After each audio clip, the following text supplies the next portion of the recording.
To order the Westmont Planning and Zoning meeting for the combined June and July 2019 meeting. Before I call the roll, I'd like to say that I've been asked to chair this body until a new chairperson is selected. And for those who are not aware, our chairman, Greg Pill, passed away last Thursday while on vacation in Canada. I join all who knew and loved him by saying, I've lost a friend, and we've lost a great man. Greg represented all that is good about Westmont, and he did it so well. Whether it was chairing Planning and Zoning Commission, representing the Community Development Committee, the Chamber, the Park District, or the area restaurants, he was all in. We have and will continue to benefit from all his great service for years to come. Our sympathies go to his wife and family. Have a roll call, please. Chairman Carmichael is here. Commissioner Sharp. Here. Commissioner Van Buren. Here. Commissioner Thomas. Here. Commissioner Bartel. Here. Commissioner Lavoy. Here. All present. Okay, we have a roll call. Will you stand with me for the pledge?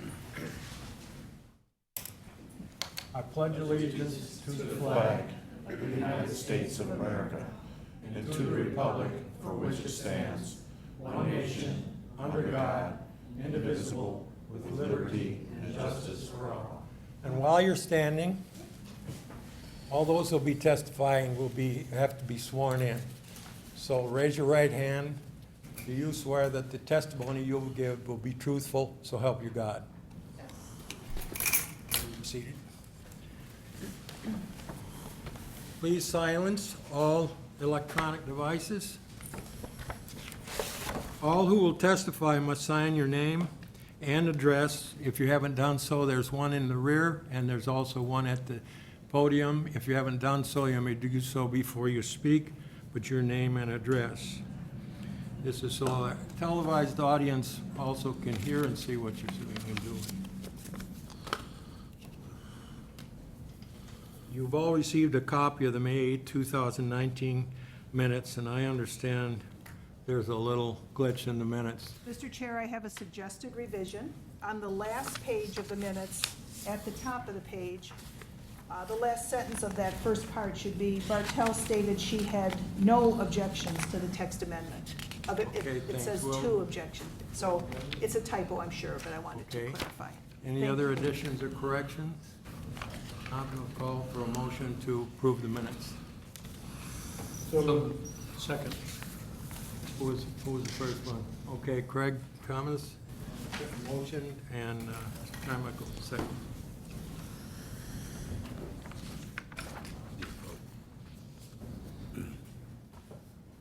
Is there anyone who wishes to? We need a vote first on the, Pardon me? we had a motion and a second on the minutes, now we need a vote. Oh, we need a what? Roll call vote. Oh, roll call vote on the minutes. Okay, I thought it was all interference. Roll call on the minutes. We just vote. Oh, what's that? Or we can do a voice vote on that too, that's fine. All in favor, say aye. Aye. Aye. Opposed? The minutes are approved. Now, is there anyone who wishes to speak to an issue that's not related to the items on the agenda tonight? If not, we'll go into our public hearing. Our hearing procedure is as follows. Introduce the petitioner and identify the petition. Presentation will be made by the petitioner, and we'll have staff comments. Public questions will then come, and comments, and then a response from the petitioner to the questions from the public. And then the village attorney, he can speak anytime he feels it's appropriate throughout the process. Then the commissioners will have their questions and a response again, I'm sure, from the petitioner, and then we'll vote. So we'll start out with our first agenda on the meeting tonight is from 7 Multi-Site Solutions, the applicant, regarding the property located 140 West 63rd Street for the following. A plat of subdivision to subdivide an existing lot into two to allow the creation of a second out parcel. A special use permit to allow the construction of a gasoline service station, and a site and landscape plan review of a proposed gasoline service station.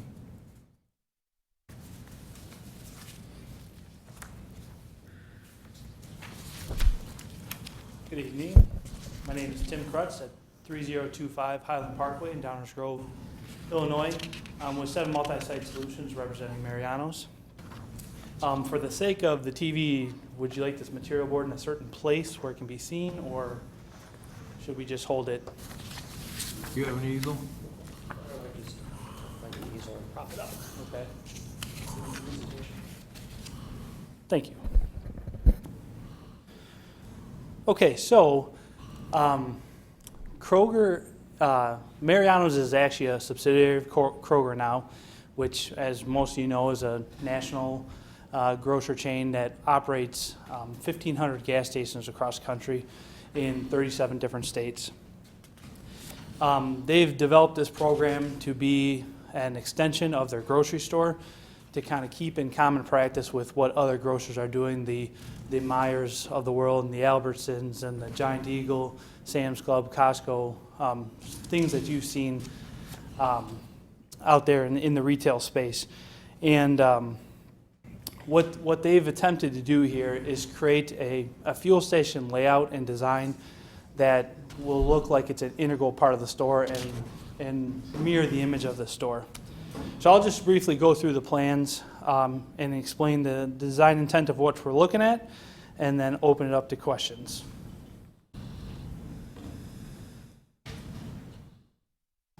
So as mentioned, as part of our proposal, we are seeking a lot split. So this property, and we actually caught an error in the report that Mariano's actually leases this property from the owner. So they lease the grocery store property as well as the outlot along the road frontage, and they lease the whole thing. So the intent here is that we subdivide that front outlot such that we can keep our gasoline station within our footprint and not really extend out, and then allow the property, lot 2 in this case, for future development. Nothing planned at this time, but available. And as you also note here, just east of our site is the market center that's currently under construction. So here you can see the layout of our fuel center location and its proximity to the grocery store itself. You can see the single curb cut off of West 63rd there, and we would be directly east of that. If you can imagine the site, there's a sidewalk that leads from West 63rd all the way to the building. So we're going to stay between the approach and the sidewalk in that outlot area. Also, I'd like to note on this plan that there are 2 locations where, as part of the market center development, they are creating cross-access with the Mariano site that will, by way of easement, also benefit the fuel center and the future outlot 2 directly to our east. So you can see those 2 areas hatched on the site. One further to the north is direct access across near LA Fitness. And then the southern one, they're doing a little bit more modifications just to align the east-west drive with how they want to develop that future area to the east. So you can see there's a restaurant. This may not be the final layout, but this is the layout on the Mariano site is how we're going to achieve cross-access going to the east. And in our traffic study, they've also taken that into account, that we'll be able to access the fuel center not only from the 63rd approach directly adjacent to the fuel site, but also from Cass further to the east. Here we have a colored site plan. So you'll see here that our proposed fuel center is 5 dispensers, fueling dispensers, so either side of the dispenser is a fueling location, much like you'd see anywhere else. And then we have a small 275 square foot kiosk. And this kiosk is really just meant for transactions and then small sales like pop and candy bars and gum and that type thing. There are other outdoor sales items that they could purchase at this kiosk, but it will not have any direct customer access into the building, with the exception of the men's and women's restroom facilities. You'll note here that we've really focused on keeping our development to within the paved limits. The idea is that we have the least possible impact on the area around us as far as stormwater and changing the landscaping that's out there. So as you're probably familiar, it's a pretty extensive landscape plan out there. It's pretty established, 3 to 4 years old, where it's starting to kind of grow into its areas. And then in this blue area you see just south of the fuel center, that's actually a bioretention stormwater facility that our site partially flows to overland, that we will utilize and protect and try to maintain in its current state. The minor modifications to the curbed islands are simply to allow truck access for our fuel tanker, and then potentially for a fire vehicle should there be a need. And with those changes we made to the landscape islands, however minimal they are, it comes out to like 200 square feet or something along those lines. We've added back landscape area to compensate for that difference. And then as well, we've added trees and a line of shrubs along the south side of the property that will line up with that existing iron fence that runs east and west along the north side of West 63rd. So the idea is just to further establish the existing landscape, kind of put a little bit more into it, just kind of brighten it up a little bit with the fuel development, and then as far as the impervious area, affect the minimal area as possible. Next slide here we can go through pretty briefly. The key thing I just wanted to show was that all the utilities for this site will be served in the outlot. It does have 2 small restrooms, so you have sanitary and water. We will be modifying the storm sewer just in that it currently cuts caddy corner across the site, so we're going to reroute it around the fuel center, and it won't affect the system at all. And then in the catch basins where our fuel center does outlet or does run off to, we're going to add in additional treatment facilities that will capture any potential small spills that may get caught in that first wash of rainfall.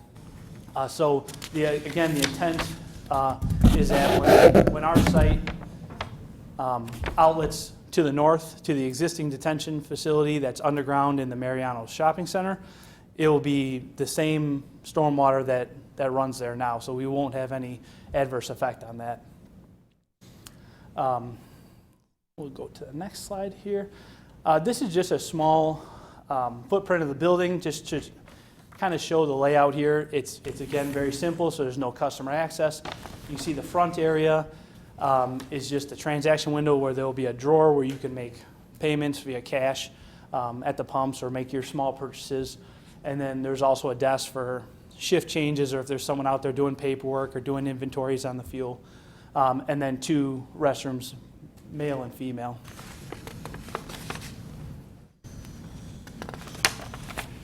And the last image I have here is a photo rendering of the site. So as I mentioned before, the intent is to create a seamless transition visually from the fuel center to the store. So you can see here we're going to use the same roughened stone, the same smooth sills. It'll be the same color brick, same color mortar. And then the canopy itself is actually set up to represent that metal background that's on the existing Mariano sign that you see all over Chicagoland. So you can see the sign on the right side of this and how there's that metallic background. So we've tried to mimic that same look on the canopy itself, while also provide this earth tone color to transition to the natural materials that are on the fuel center itself. With that, I'll turn it over to any questions. Mr. Chairman, can I ask, before you go to staff, can I ask them to flush out a few more details for the presentation? Sure. Do you mind addressing why, since you're seeking a special use, why a gasoline service station you believe is appropriate in this area? I know you said it's consistent with or common with other grocery stores, but why in this area do you think it's appropriate? Also, if you could address traffic, will this generate additional traffic? I don't know if a traffic study was performed. There's one here. Yeah, but he needs to state it for the record. Parking, where's off-street parking going to be located for this site? If you could just briefly explain that. And then lastly, in case there were to ever be a tank leak or something, an underground tank leak, can you explain the grading of the property? Does it flow towards the public street and apartments to the south, or does it flow in some other direction? Yes, so I will start with the special use. The reason we feel it's applicable in this situation is because of the commercial development both here and directly to the east. We feel like it matches well with the development behind it, and it's a good transitional piece. We also feel that based on the studies that Kroger has done, that there's a need for it in the area and that they can justify the location and then the support it'll give the store.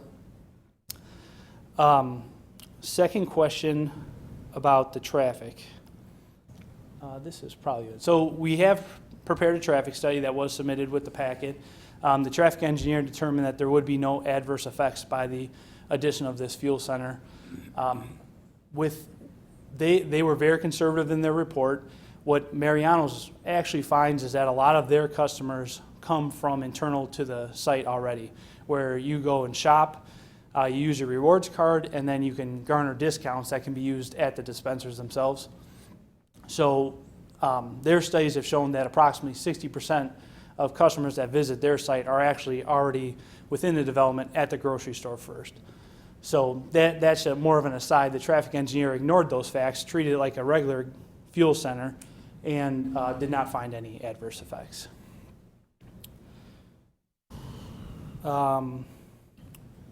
Next is parking, where parking's going to be Parking, located? yes, excuse me, thank you very much. So parking will be provided on the site. On the east side, we're going to have 3 parallel spots, will be oversized parallel spots. So basically, that's where your employee could park. There's full drive lanes adjacent to those parking spaces. And then we have an accessible spot that's at the southwest corner. And it's located there because we can maintain accessible slopes, and also it would be the shortest distance from the space to the kiosk itself. And then the 5th location is in the southeast, and that would also serve the air tower or someone making a stop. The intent here was we wanted to keep our parking facilities to our side so that we could, again, minimize our footprint, but also maximize potential future development at the location to the east. And then as far as the fuel system, so there's a couple items that come into play. The first is Kroger's system itself. So they use state-of-the-art, state-approved, federally approved systems. Everything is double-walled. Continuously monitored from the tanks themselves to the piping systems. They also have audible and visual alarms that are in the kiosk itself that the attendant would be trained to respond in the appropriate manner. They have emergency stops located on the site where if someone were to see a hose out of place or something like that there would be a physical way for it to stop in addition to all the automated systems that are already in place. As far as above ground spills, like if you dribble while you're pulling the dispenser nozzle out of your car, that's why we'll have systems in place that can capture that runoff before it would get into the storm system. Also, the kind of final aspect of it, outside of the trained operational folks, is that during construction, Kroger, and they've bestowed this upon Mariano's, undergoes several additional checks to their system where they have a national supermarket petroleum group that comes in and reviews the installations to make sure it's done correctly. They require their local personnel to be certified for tank installations and pipe installations. And then they also require their general contractors to have the same thing. And this would all be in addition to the state-required testing that occurs during installation. So the plan is always to capture or detect any issues prior to them becoming an issue. And then if it gets beyond that, if there's an act of God or something beyond the controls of normal design, then they go into their own system of using their environmental consultants to define site-specific plans based on the issues at hand.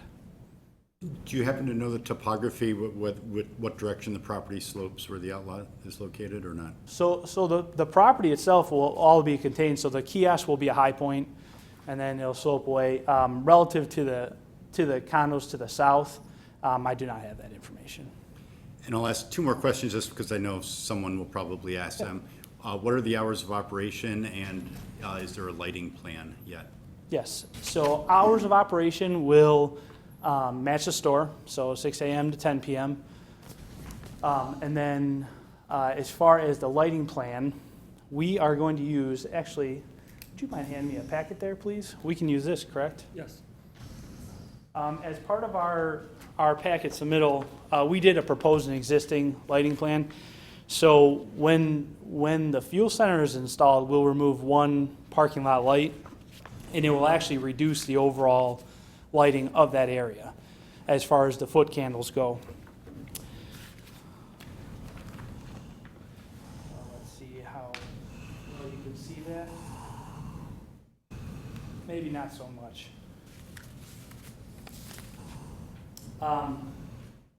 Yeah, that's probably not too helpful for you.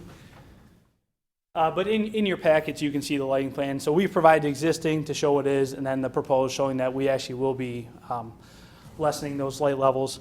All the lights in the canopy itself are downward facing, so that the canopy itself is night sky compliant, meaning that if you were flying overhead, you don't see the spread of the light outside of the canopy.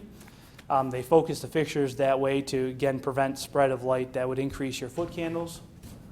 And also, as part of working with staff and getting to this point to present to you, we've added the row of 3 to 4 foot high shrubs along the south side to protect any potential headlights from glaring beyond the limits of our site.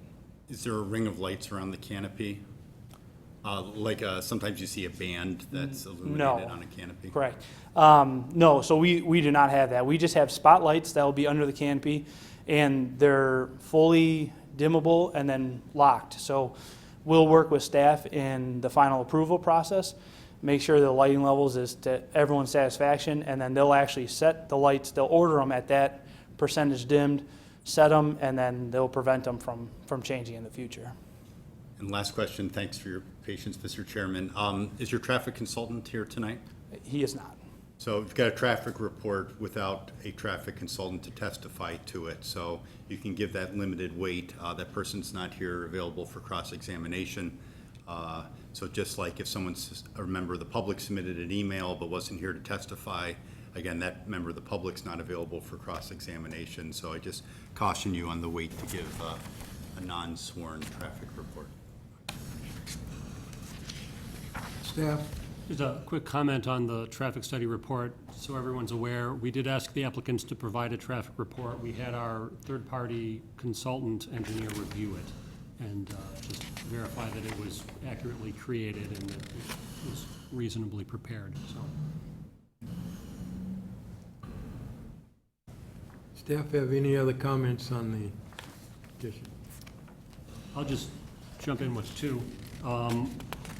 We also did review the lighting plan against the village's requirements and found that it satisfied the requirements. I forget if we included a copy in the packets or not.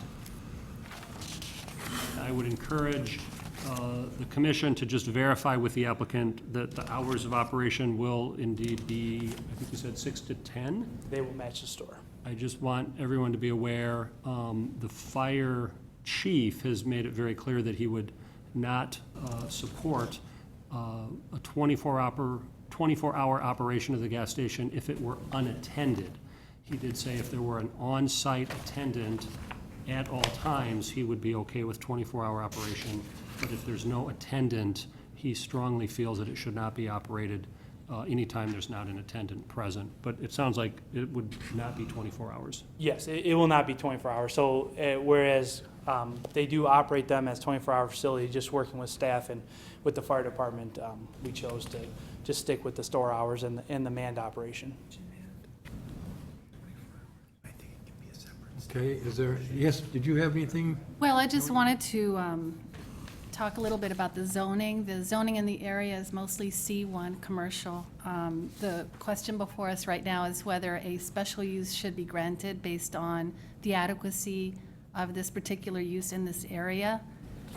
We have B2 zoning towards the west and some residential zoning towards the south. Most of the area to the north where this site will be located is C1. It is appropriate from a planning perspective for this particular use to be located at this, in this area. It is to the west of the planned development market center to the east, and all the uses there are pretty intensive commercial retail. And in terms of the 8 to 10 hours and so on, another idea would be to provide us as staff with any stipulations that you would like to include or conditions of approval that you might like to suggest and have a motion for. And I'll answer any other questions you might have. Okay. We'll now go to the public, and when you come to the podium, give your name and let us know what you want to say. Hello, my name is Donna Dahlstrom, and I'm a resident of Suffield Gardens. I apologize. This is the first time I've ever done this, and I did not prepare the questions, but I have read them, and I will do my best. He's covered many things that we were questioning. One of the first things that we wanted to know was, since Mariano's was in existence since September 11th, 13th, was this pre-planned as part of the development back then? Did they know that eventually they were going to put a gas station in that area? Also, he did address whether or not there was anything planned for the second lot, and he said no.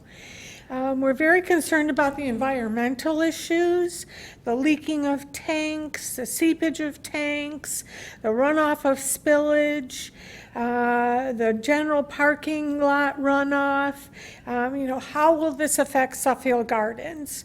Our drinking water and our sewage pipes also. The other thing that I'm not clear about, but I believe he said that this was going to be an attended facility. We were under the impression that it wasn't going to be attended. So that was a big concern of ours. We needed to know if there was cameras, lights, what was going to protect the safety of our community if it was an unattended gas station. One of the other questions we had is, why do we in this area need another gas station? There are 4 within close proximity of this area. I don't know if any of the gas stations themselves were made aware of this planning, but I don't think they would be happy for the competition, truthfully.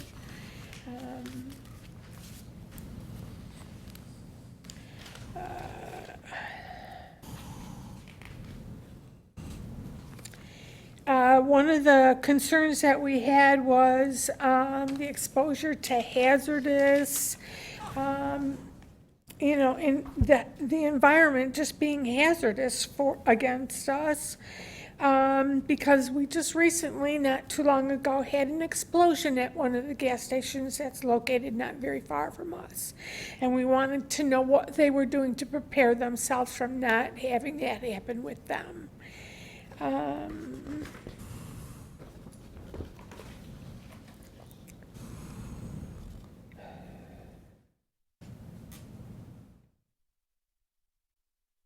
We wanted to know whether or not the tanker trucks were going to cause a backup in the traffic. how we're, and also whether or not there was going to be exposure to the gas station through the 63rd Street entrance and Cass Avenue, or just 63rd Street. The person that prepared this did do some extended research. I had passed out last Thursday some pamphlets for the committee. And I don't know if this was located in your information, but they were pictures of other Kroger We did gas receive stations. those, yes. And she was concerned about, and I think she was mostly concerned because of the non-attendance issue, but mops and buckets and grocery carts and boxes and debris just kind of exposed in front of the gas station, and anybody that drove by, or us living there, could see that. That's what she was concerned about with that.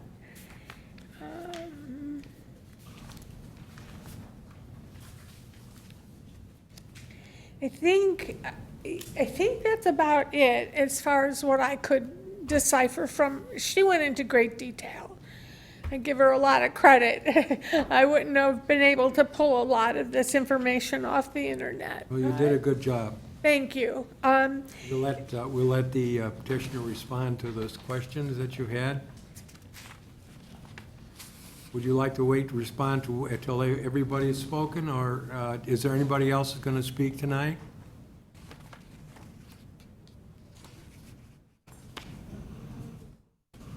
I guess we'll wait until, you come ahead, you identify yourself.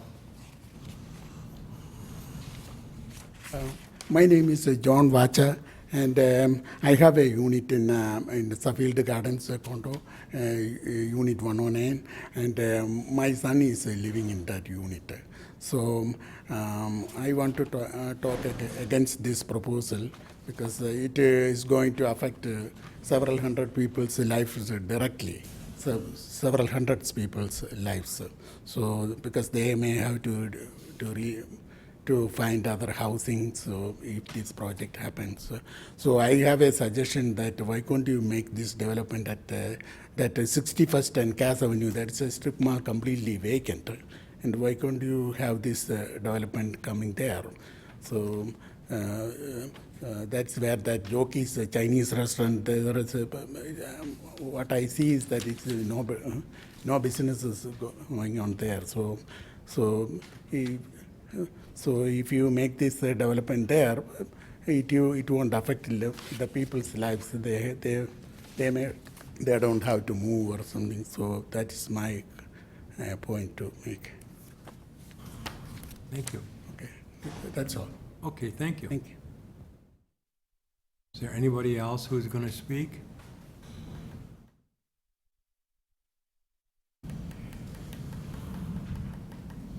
If not, we'll let you respond. Were you going to speak? I'm with Brownies. Pardon me? I'm with Oh, okay, fine. Okay, would you like to speak? You may come ahead. Yes, you have to speak at the podium. Hi everybody, my name is Jessie Wache. I read the letter came in the mail about zoning about that Suffield Garden, and I've been living in this area for more than 40 years. So I've been noticing that most of the strip mall is going out, and there is reconstruction going on, and there is Mariano's right now they are looking for a gas station, and they're going to make a gas station over there, and a lot of tenants are living there, and where they will go if they're going to buy this property and make a Mariano's gas station. That's number one.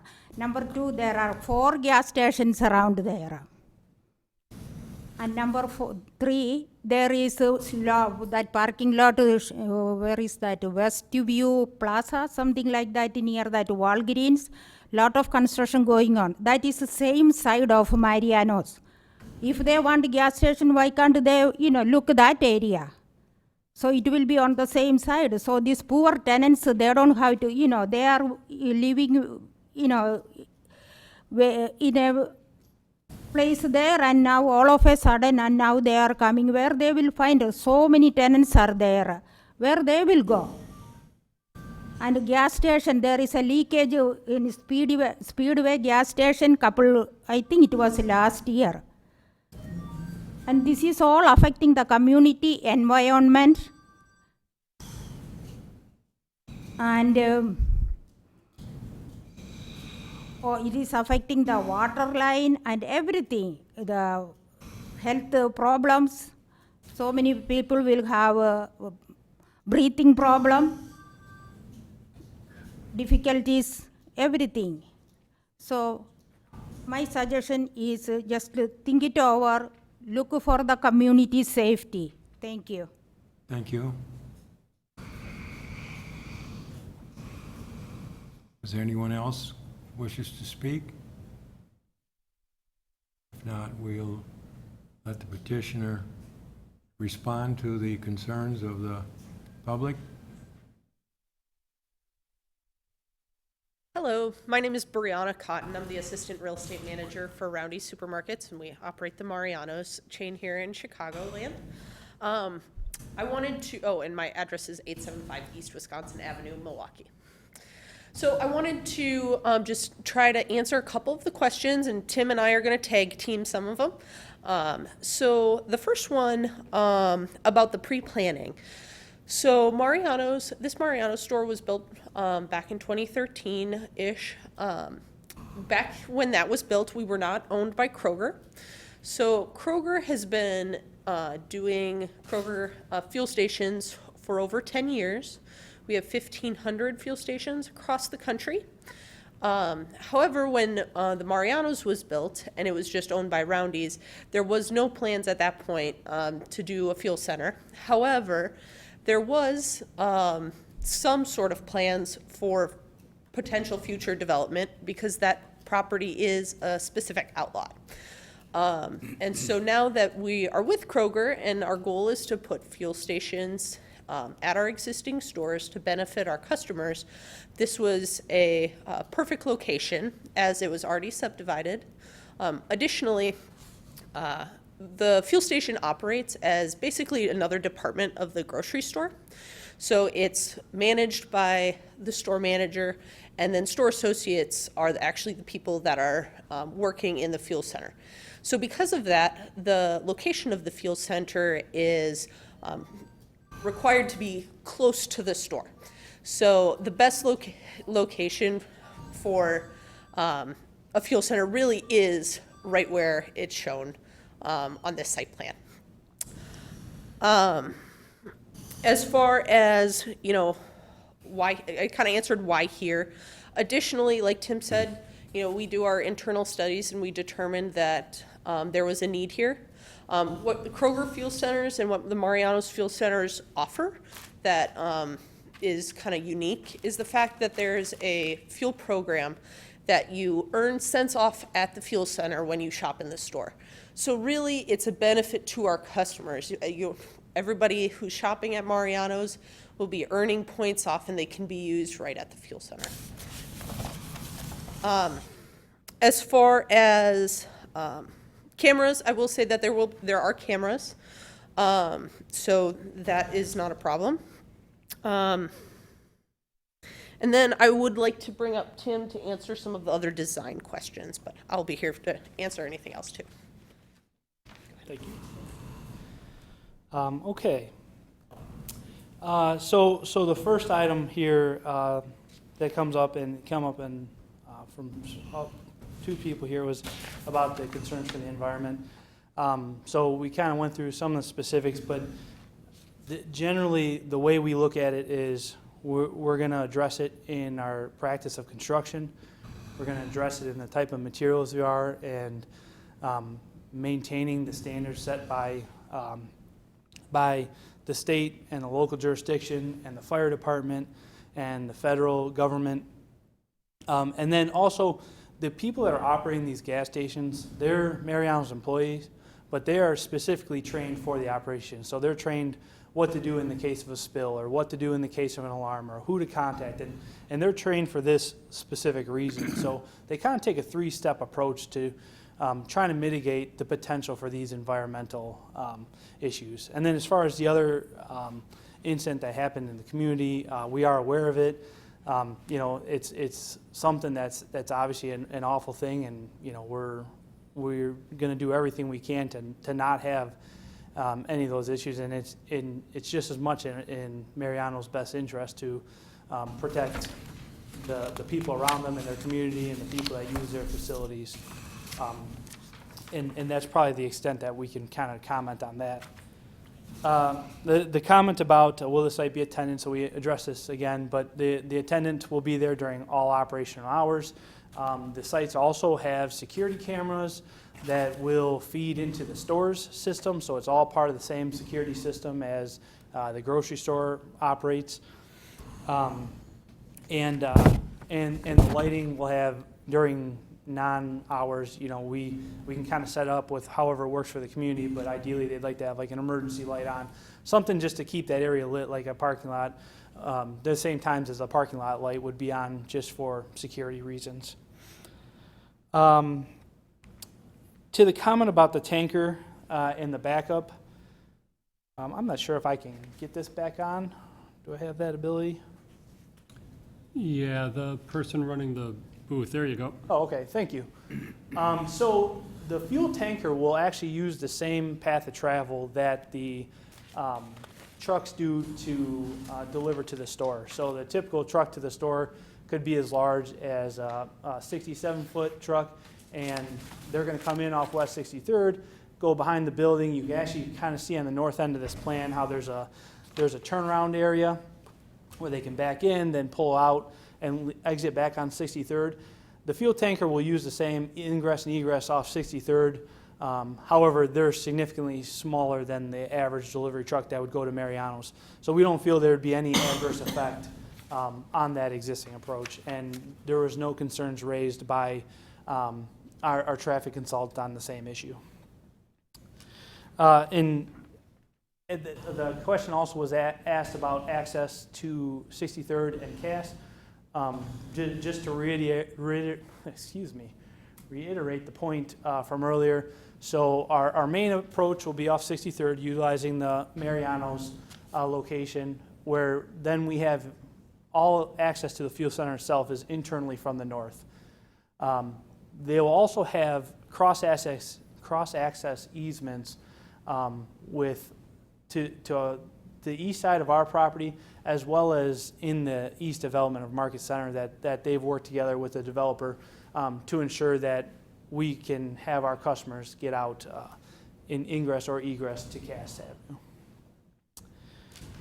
And to the comment about the pictures of the other Kroger and how to keep it clean, again, I would just say that operationally, it's in Mariano's best interest to keep their sites clean. They're going to make those efforts to keep them clean. It's hard to speak to what people have seen or what other issues have happened in other places, but I think that they could provide operational plans or the cleaning plans to show kind of when they're going to do these things and how they're going to maintain the facility. But the goal is that they present the same look as Mariano's does at the grocery store at the fuel center. So they want the higher end materials and the clean look. And Go ahead, Bruce. If I could just follow up on that point, could you please put on the overhead camera sheet C1.22 that shows the various vending items, or if you have it on your laptop? And while he pulls that up, I guess what I would encourage the commission to do is have a very thorough understanding of what they're proposing for outdoor vending, and it is shown on sheet C1.22. If it's something you're comfortable with, or if you want that modified at all, what would be very helpful for future enforcement is just to specifically, as part of your approval motion, say that that sheet is approved as shown, so that in the future, if there are additional items or different items, we can say that that's not part of what the approval included. Now, we might want to word it so that if Blue Rhino propane is provided by a different company, the signage can be changed. But in terms of the number of fixtures, the type of fixtures, the size of fixtures, the location of fixtures, I think that would be important to clarify and make clear in your approval. But if you could maybe walk us through that. You want to make a comment? Yeah, I would like to just make one comment. For the Mariano's sites, we do provide a mop sink as well in one of the bathrooms. So one of the community mentioned mops. That would not be the case. There would not be any mops out here. Everything would be interior. And so really what we are asking for, like Bruce mentioned, is what's shown on the screen here. Thank you. Okay, for the outdoor sales, our focus here is to provide condensed kind of impulse grab type items. So what you'll find here is at the north end, the smaller rectangles. Actually, I guess I can point to this here. You have these fully contained units that they can sell, like simple supplies for your car, like windshield wiper fluid or oil. And then the cages, they can have, sometimes they'll have firewood or things of that nature where it's kind of just a quick grab thing. The coolers that will be located Outside. around the kiosk, those are all a standard type reach-in coolers, just got a single glass open door. They will be lockable at night, so for security issues, they don't run into any of those. And they try to keep everything neat and condensed to the pedestrian access areas. So that's another part of their outdoor sales plan, is they have this area kind of striped off just to deter people from going in there, to make it more of a pedestrian-friendly, accessible area. But you'll find things, pop and juice and energy drinks tend to be pretty big. Those type things where you would get at a convenience store, but without having to have a full-size convenience store, that takes away from what the intent of the grocery store is always to be their focus. Ice machine is pretty self-explanatory. That's on the side, your grab as you go type thing. This unit in the back right here is actually this cabinet, and that's just for storage of supplies, so they don't have things laying out, or they don't have traffic cones in the way or sitting outside of that. Basically, again, the idea is to keep everything neat and confined into enclosed spaces so that they can both secure it and keep it organized. And then the Blue Rhino is propane sales, and we put that at the far north end of the site, where you would come to a attendant, say, I want to exchange a Blue Rhino or exchange a propane tank, and then the attendant could walk you out there and make the exchange.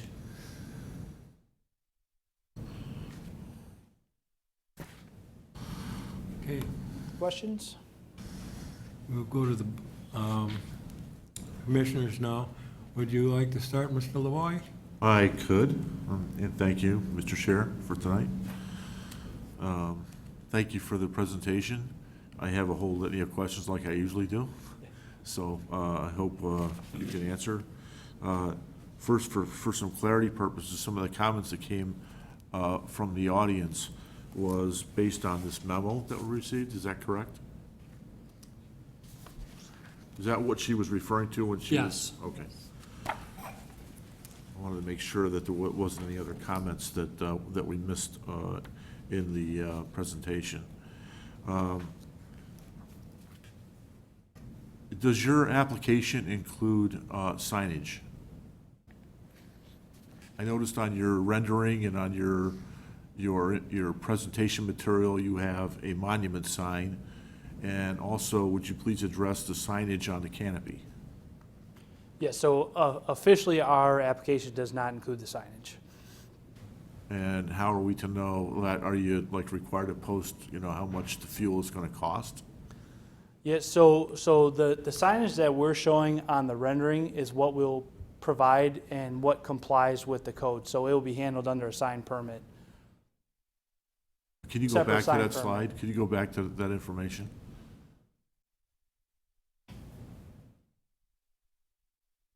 So you have a sign on the canopy there. Yes. Is that going to be there? And actually, and I will make one correction. So that sign, after further discussion with staff, will not be in that location. We're going to move that to the north side of the canopy. But other than that, the other signs will be there. So the Mariano sign that you see there is the existing sign in which we would propose to add the pricing to the existing Mariano sign. So our outlot by right is allowed its own monument sign separate from the Mariano sign, but due to the location and the proximity and then the nature of what we're offering, we're hoping to just combine those signs and we would meet the requirements of the sign code. So there wouldn't be an additional sign variation or any kind of other Correct. information related to that? Because I'm concerned with that sign even on the north side of the canopy, would it be illuminated? It would be. But you're saying that the bottom line, though, is you would meet the code requirements of Village of Westmont. Correct. And that would be in combination of Mariano signs as well? So the we would- overall site would have a sign limitation and framework that you have to be within, and you're willing to do that even though it's not presented? Correct. Okay. And I can't help but to ask, I know it's been asked in a couple different ways, but you mentioned, or Breanna mentioned that you've done a marketing study, and, you just can't help to think that there's 4 other gas stations within a 9-iron away from each other, and, so is there something that you see differently here? Because we don't, I just have a concern from the perspective, not that of your application, you're fully entitled to the application, I don't have any problem with it. What I do, is it gonna impact others, and are we gonna have a vacant gas station on the corner because of it? That's really, so how would you address that? Yeah, so, did you want to speak? You can say your thought. Finish up. More tag team action. So our approach would be that Mariano's is a little bit different format as that maybe the more typical gas station layout because of its connection to the store and because of kind of the trend of the industry going to that one-stop shop where you can get the gas at the same time as you're getting your groceries. As I kind of mentioned earlier, they see a lot of their gas station customers coming from internal to the site and from the store. So they're less dependent on that drive-by traffic, that impulse traffic. Oh no, I got to just stop at the closest spot because of their connections with the royalty program. And then the other side of it is, we kind of just treat it as, I think competition is good for the people of the community, just to keep everyone getting the, optimal prices for their own use. Okay, and I also say just, that if this is an open forum and if there was objections from that perspective, they could have been here and objecting from that perspective, but they're not. So I just thought I'd ask the question out of curiosity. Yeah, understood. Can we go over some of the technical issues? Can you put the site plan up, please? One of the things that I'm looking at is, of course, the layout of the site. There's a couple things that are glaring to me. One is do you have a proposed easement along your main drive to go to the west? So along your east-westerly crossover, can the site to the west access that at some point in time? Site to the east. To the green strip. He's talking to the west. Out to the west. Okay, because it would make sense, because there's another access. Your site plan doesn't quite show it there, but there's another access that's quite difficult, right, as you can see it on that plan, that would make sense with a little rework and a little cooperation between neighbors to come utilize the signalized intersection. So I'm asking if you're willing to allow a crossover access easement there.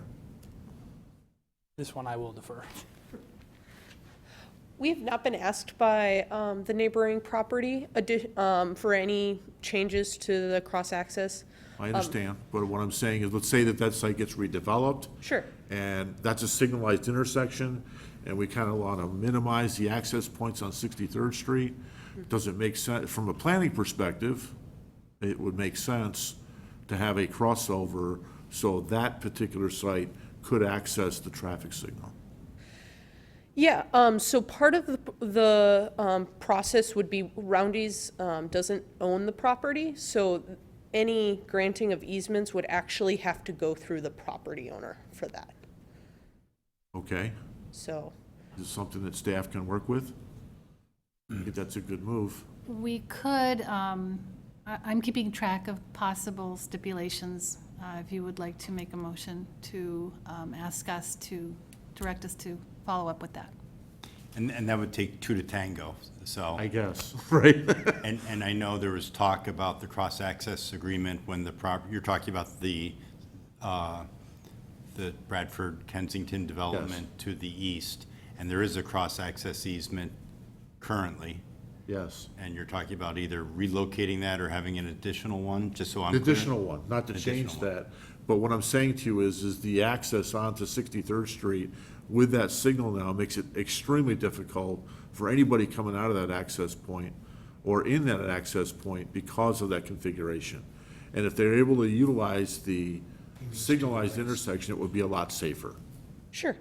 Yeah. And it wouldn't really take much. It would just a stroke of a pen that you would provide an ingress egress over that length of roadway. True. Like I mentioned, we don't actually have the right to do that because we don't own the property. So that would have to be done between the property owner of our property as well as the property owner next door. Okay, I would like to see that pursued anyway with staff if possible. Okay? Can you go to the site plan that has, well, I have, of course, because of my expertise, I have recommendations for you too, to make your site not only a home run, but a grand slam. I see some things that are of concern that address some of the public comment. I noticed that your water main runs from 63rd Street to the north and is in close proximity, like within 10 feet of a sewer, and then another 10 feet of where your tanks are. And I know when you put these tanks in, it's all overdig and it's all stone for both the sewer and the tank installation, which means that underground-wise, things can migrate and travel down water mains. I've seen it myself in Lyons, that we had that exact condition where a fuel station leaked, and it was old design. Of course, we had, this is a much better design with the dual tanks and everything, but it wouldn't take much to rethink it and flip the tank to the other side to give more separation and more of a impervious material between the tank system and the water main. And I'll go a little further than that. You see the shaded areas where you've tapered down, probably with a strip, a rumble strip of sorts, so in order to meet the truck motions. It appears that it's a real difficult deal to do a 180-degree turn without going into other lanes, without going into, if you go back to the other plan, you can see the truck motions that go into the other lanes entirely to make the turn. Right. So it's something that does concern me a little bit. It's something that I'd like to know what your delivery times are. Are those trucks coming in at 2 in the morning? And if they are, I'm concerned a little bit about the residents here, that they have a truck going through their gears, at 2 in the morning coming to deliver gas to you. Could you address that? Yeah, so to the first item, about proximity to the stormwater. So we do agree that, obviously further away, if we can make it work, there's some benefits to that. But when we looked at the site, we felt that if we could maintain the 10 feet from the water main to the storm and then storm to the tanks will likely, in this case, be a short install. just because it's a fully established parking lot and they try to minimize the area that they're impacting for the exact reasons that you mentioned. So the limits of that excavation would be much more centralized to the tanks themselves. And then as far as the truck turn, so you are correct. So we did modify the islands to accommodate the truck. The truck would typically deliver during operated hours, either very early or very late. So their goal is to schedule these deliveries at times when people are not there, but they will do the deliveries when the kiosk is attended. Okay, and a last comment on geometry is that, well, I have a couple. One is dumpster location. If somebody has trash, where do they take it? So the facility will utilize the Mariano's dumpster. So they'll come and make their rounds with their carts, taken up from trash receptacles across the parking lot, and they would grab these as well from the fuel center. So you'll have trash receptacles at the pumps? Yes. Okay, and more about geometry.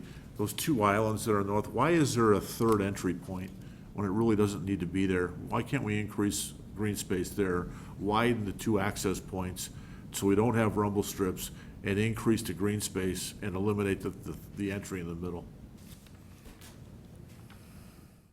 Oh, okay, I see what you're saying. Yeah, so it's something that we could consider. The only reason that we maintained this to start was just to minimize our impact to the area, and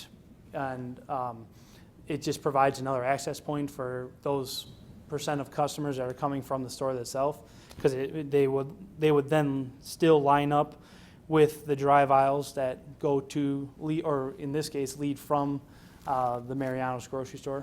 But I think it's something we could consider with staff. And I just think it'll help you with the truck turning motions. That way we don't have the rumble strips, and Yeah. you can increase green there. The more green space that we can get along that corridor, the better, in my opinion. But anyway, it's something that I think you can actually increase green and increase the width of the drives to not have your truck motion so severe. I mean, it's something that 180-degree turn there is just not going to work well with other traffic there. Staff, has police departments made any comment relative to the dispensary type program here? No, they have not made comments specific to that. The items that will be sold will be unavailable to minors. That is, they're going to be followed. We've kind of double-checked with the code and made sure that the vending is incidental, it's not the major activity on this property, and that they won't be accessible unless there's an attendant individual on the property. Also, parking lots in Westmont need to have an attendant at all times while the main primary use is in operation. So that is something that we have in our code as well. Okay. Are those dispensaries integrated to the pump, so when you slide your card in, you can actually dial in what you want out of the dispensary and pay for it with the card? Or is it something, you have to do something different outside the car? Yeah, so you would, it's like, it would be a reach-in cooler, and you just open the door, select your item, and then pay at the transaction counter. It would be Okay. a separate transaction from your fuel unless you purchase Okay. them both at the I'm just counter. trying to get it with this dispensary thing, because I'm thinking ahead as to how much more convenient it would be to have the card read it, and you punch in what you want, it puts it on the card, and you're Right. good. So what are you referring to are you dispensing? The products that fuel you're going or- to sell, or the yes, snack- in the or- cabinetry, in the. Okay, so the cabinetry is similar to when you would grab like a Coke inside a store. You've got the little refrigerated cooler Right. as you're going through the check line. So you'd reach in and take it and then bring that up to the cashier. That's in the outdoor merchandising. And then there's additional items that are inside that are behind the glass that the attendant must pass through to you. Excuse me, for the record, could you give? Oh, yes, your- Natalie Mao, 7770 South Cicero Avenue, Burbank, Illinois. Thank you. On that note as well, they will be seeking a license because it is part of the code that they need a vending license as well. So they will be going through those details through that process. Okay, the lighting of the canopy, you just touched on it briefly. That's going to be LED lighting, Correct. and it's going to meet the code requirements? Yes. Could you, all right, so one other thing, could you, for the benefit of the audience and benefit for us, talk about fire suppression? Since it's unattended, I know it's a state-of-the-art facility, maybe we would gain comfort by knowing a little more detail. Yeah, so it will not be unattended, so we won't have the fire suppression code that goes with unattended facilities. The kiosk itself actually does fall under the square footage for what's required for additional sprinkled areas. And then we're also working with both the fire department and the building department as part of our building permit process to make sure that we're meeting the specific requirements as they pertain to the Westmont addendum in addition to like your international building code. So that's how the facilities will be handled. And then the site will have fire extinguishers mounted at the columns for emergency. The e-stop will also function, that it's a button that shuts down the entire system, electrical, fueling, everything in the case of emergency. And with the access that's provided for the truck, it also would suit the access if a fire truck were to go in that area. Although in this case, you might not have to, but it would be able to circulate the site. Okay. How are you going to restrict truck traffic, in particular your delivery trucks to come into the fuel station from accessing from Cass? So Mariano's would place the order and they would give the directions, here's your ingress, and that's about the extent of how they control that. So as part of their ordering process, they're going to set the limitations that go with delivering to their site. Are you limited as far as your crossover access into the other development to the east, as far as truck traffic? Not that I know of. Is there anything specific to the truck traffic? That's a good question. Twitch, I don't know the answer to. Okay, well, we'll just dump it in the staff's lap. Yeah. So we'll follow up, but we do have cross-access across Cass. But like Tim said, we can let the drivers know that this is where they should enter. It's where all the other trucks enter as well, so it's made for that. It's been a while since I looked at that cross-access easement, but I did look at it when that site next door was being developed, and I don't believe there's a restriction for truck traffic. However, as a special condition to the special use in the ordinance itself, that can be a restriction. Okay, well, John, now you bring up the point, the technicality of that access easement. That access easement that I'm talking about to go to the west may already exist. Because I don't think there was a restriction on who could use it, who couldn't use it. It was just a crossover from one development to the other to get to that signalized intersection. So I think if it did go all the way to the property line, it might be, just out of dumb luck that, we may be helping out a situation there in the future. So we have to look at that access easement to see if it went all the way and if there was any restrictions as far as who could use it and who couldn't. We may not have it, it might already exist is what I'm saying. It would be part of, title, because Title. Easements are recorded. Yes. So if it is an easement of record, then it would be part of a title report that the owner would have and presumably would share with the tenant. There's also easements that arise at common law by necessity, but since the site to the west already has access onto Cass, they could not make an argument, I don't think a lawful one, that they have a pre-existing unrecorded easement at common law. I see. Okay, one last question, and that is on your site plan, on that site plan that you have up, on the westerly lot line, there's an encroachment of that fence onto your property. If you want to zoom in, you can see that. It's on drawing number C1.2. You're referring to the on the west side of the approach? That's correct. There's a fence that runs along there, and that's probably because of the neighboring property use, and that fence is for security. It's off the property by a couple of feet onto your property. Is that an issue for you? It is not one that we have considered, so we've kind of limited what we've looked at so far to the outlot, so since it doesn't encroach on the outlot, we have not raised any issues with that fence. Okay. And with that, I have no further questions. Thank you. Fair enough. Mr. Bartel? Thank you, Mr. Chair. Just a few questions. Could you talk for a moment about snow removal? Will it be the same as Mariano's? Is it the same company? How does that work? Yes, Hi, yes, so Mariano's is in charge of the snow removal at this site, and so we would be in charge of the snow removal at the fuel location as well. So it would just be the same company, same process? Exactly. And there's adequate places for the snow to be delivered, it seems like? Yep. And any stores that we run into issues, if we do so, our store managers will let us know, and then there's ways to basically cart snow off if we have like blizzard after blizzard. Okay. The residents talked about pop-up sales with Christmas trees, et cetera.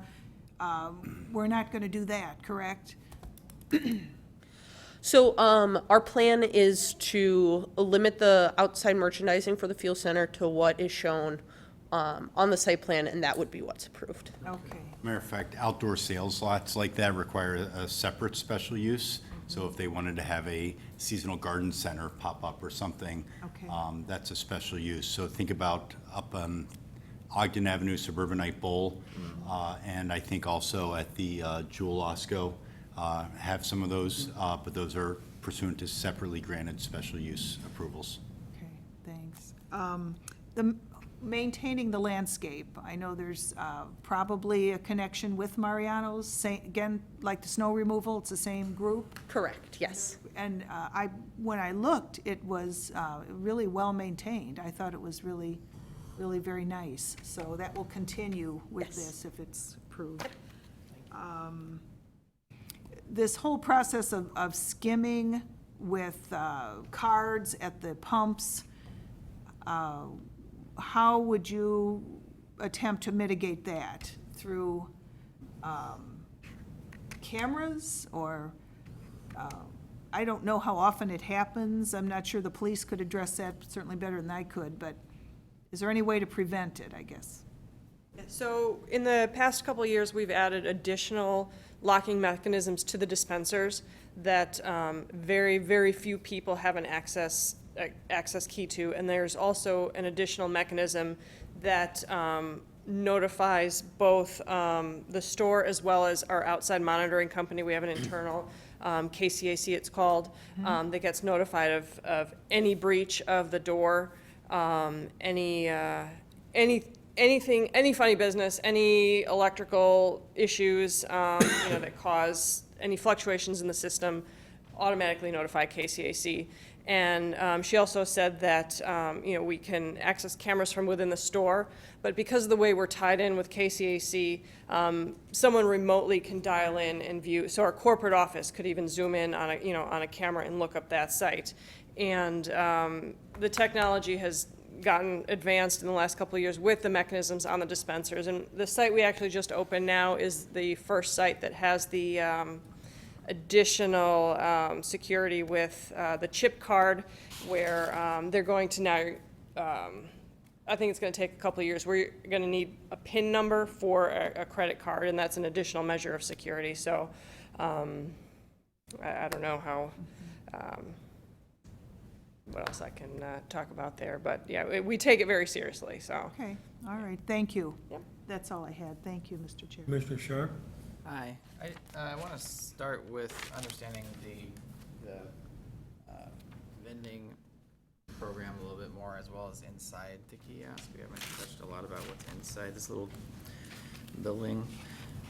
But starting on C1.22, which is your vending plan, I want to understand what it is. There's a big box, number 5, right in the middle, kind of right down the middle of the plan, north of the kiosk. What is that Yeah, for? so- It looks like open shelving. So that's actually So if you correlate number 5 over to this reaching cooler, so it's actually, there'll be 3 of those in a row where you can reach in from both sides. And is that more of the same as like shown in number 3, just prepackaged goods? Yes. Okay. And then there has been talk about a window that you can pass, they can pass, over 21 products back and forth, like from the attendant to the customer. So where does that happen? If I wanted to buy something, where do I actually go to buy this? Yeah, so you would walk up to the front of the kiosk. So the front of the kiosk will have kind of a U-shaped glazing where the attendant can see every dispenser. So they have kind of a 180-degree point of view. And you'd walk right up to the center of that, and it would be on the left side of this floor plan. You see that little square right in the front? It's a stainless steel transaction drawer that slides out. You can put the drinks and slide it out to the customer. Customer can take the drinks, pay with a credit card, or pay with cash, sliding it back through the transaction drawer. I may have misunderstood Commissioner Lavoie, but my question is, why not just pay for this pop at the dispensing machine instead of needing to come up to the kiosk to buy it? It would be a deterrent to me to have to walk up and wait and buy something. That's a business thing that has nothing to do with this. So that's kind of, or do you have a?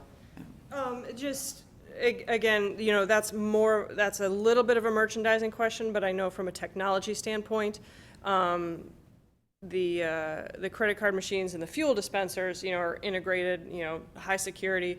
My thought would be that something like that, freestanding on a vending machine, lower security. When you pay at the kiosk, the credit card machine is actually in the transaction drawer, and in the evening it's brought in, it's shut down, there's no access to that. Okay. I am concerned about the vending outside, and just the appearance of it once it gets all of its appropriate advertising and branding and stickers and logos that companies require on there. Like number 9, for example, which you called out as just a storage, it's a spill cabinet, number 9 on the plan. It's an outside storage unit that it seems like you just easily go inside the building. If you just made the building 3 feet longer, now you have it enclosed and no one has to look at it if it's dinged up, broken, or the door's ajar or whatever. So I'm just wondering why all of this has to be outside of that kiosk when normally it's inside. I get it up by where you're actually standing and getting gas because you want to see it, because it kind of sparks your curiosity, your imagination for what you could be drinking. But on the south side of the building, I don't appreciate that. Number 9, the spill cabinet, that's actually, that's not merchandised items. Yeah. That's supplies that the attendant would use. It has the tools that if somebody, dribbled on the concrete, there's materials in there that they could grab immediately to take over to a dispenser. Okay. That's an operations cabinet, and that does remain closed at all times unless, they need to access something out of there. Okay. Commissioner Lavoie, his comment about the 3 different openings on the north, I also agree with. It seems to make sense to reduce that to 2, both for increased landscaping, but also just simplification of knowing where you're going in and going out and having less cross-traffic possibly colliding with each other. So I want to echo that, and I'm eager to hear other commissioners' thoughts if we want to add that as a stipulation.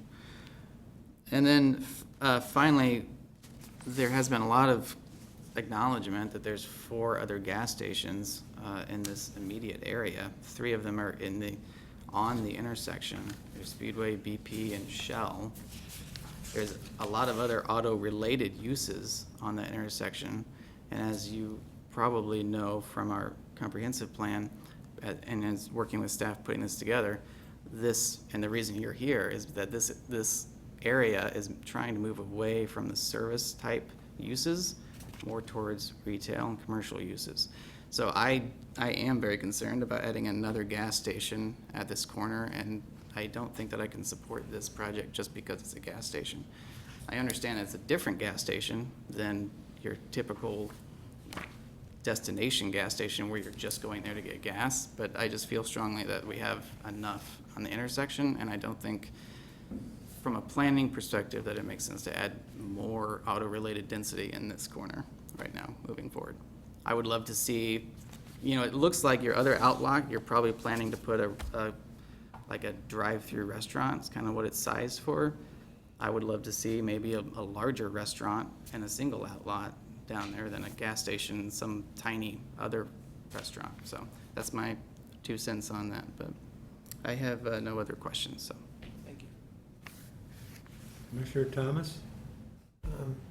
Just to review, the employees that'll be working here they will be specifically trained for there.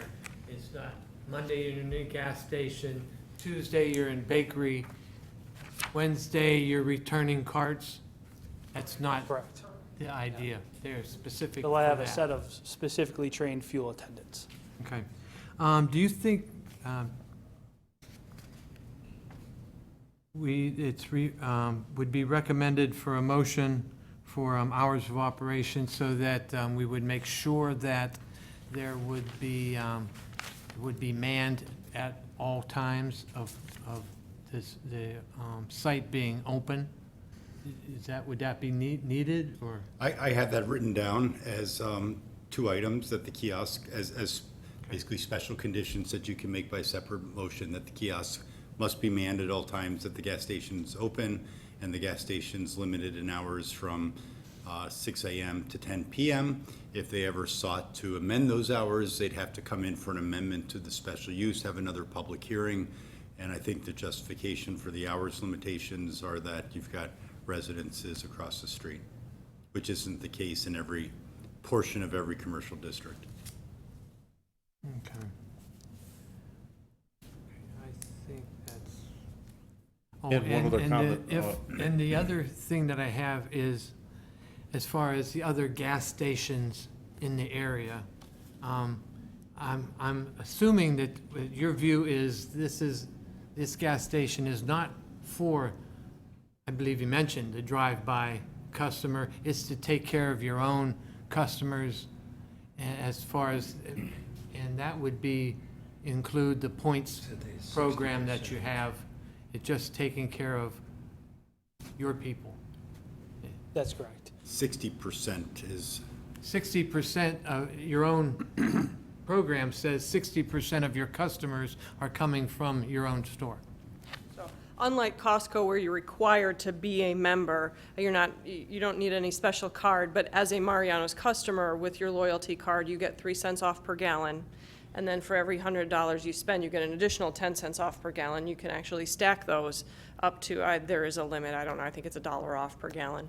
And then just with, driving loyalty, it helps maintain our customer base, being able to offer that to them with all the, competition with home food delivery and being able to order your food online. It's just one more thing that makes us stand out as, the better place to get your groceries, so. That's all I have, thank you. Thank you.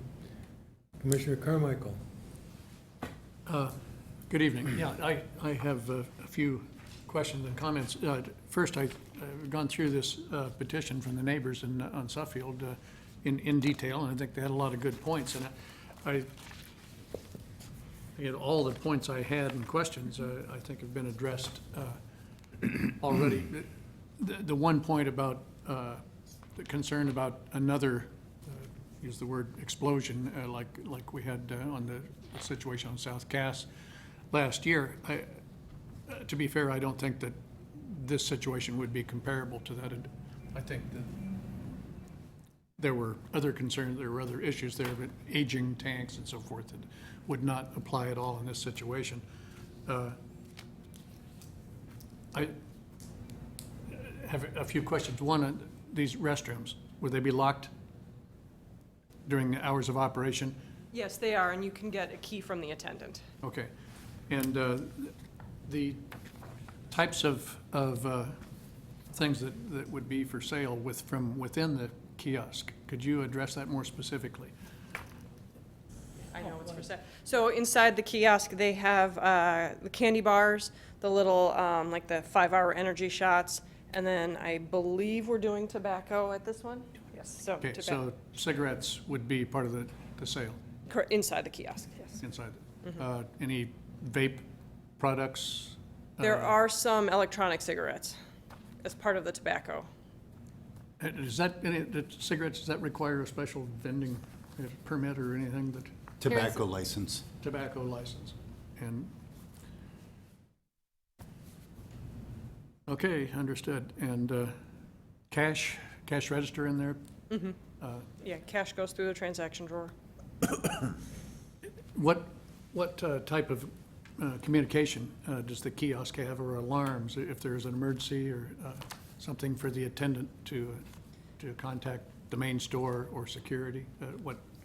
There's a phone system, so in this location, because of our proximity to the store, we have the fiber pulled to the store that all the communications and all the POS system, it's actually part of the store system. So it's just, you pick up the phone, it's like another extension, as if you were dialing the deli. But then they also have a standalone phone line, and they also, they mentioned the e-stop buttons that they can press, shuts everything down, the fueling system as well as the electronics. And on the exterior of the kiosk, there is an emergency call button that you can press. It's an automatic 911 dialer. So the attendant can come out and press that, or a customer can press that, so. Okay, thank you. That's all I have. Okay, thank you. Pretty much covered all my concerns. The one thing that you had, 2 additional items that might be added as a condition to the motion, and probably the third would be the closing of that, of the one access area. So, number 1, we'll call for a motion for a plat of subdivision to subdivide an existing lot into 2 to allow the creation of a second parcel. And I think that a motion wouldn't require any additions to it.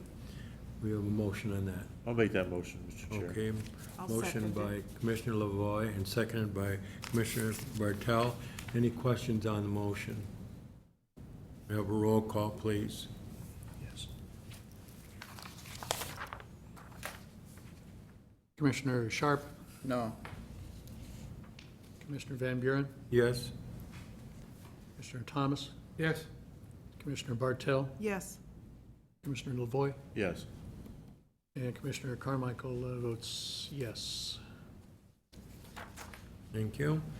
And the second one is special use permit, and I think along with this, you've also received the findings of fact, and in this motion, you will have agreed if you, with the findings of fact, with a positive to this motion. On this motion, it's a special use permit to allow construction of a gasoline service station. And I think at this point, we would, is this where we would add the additional? I think that can be a standalone motion once this is voted on. Oh, okay. Okay, so call for a motion for, allows for a special use for construction of a gasoline service station. So moved. Commissioner Lavoy, Second? and seconded by Commissioner Thomas. We have a roll call, please. Yes. Before roll call, can I just make one comment on the Sure. motion? There were comments made by the various commissioners, I think by a member of the public, about the fact there are other gas stations in the immediate area, which is I think, a legitimate concern. You can't make zoning decisions based solely on competition, right? Trying to, hey, we like this business, you might put them out of business, therefore we're not going to approve your zoning request. But you guys stated it very artfully and properly, and Commissioner Sharp, you did, saying, here's our comprehensive plan view, which is more retail, et cetera.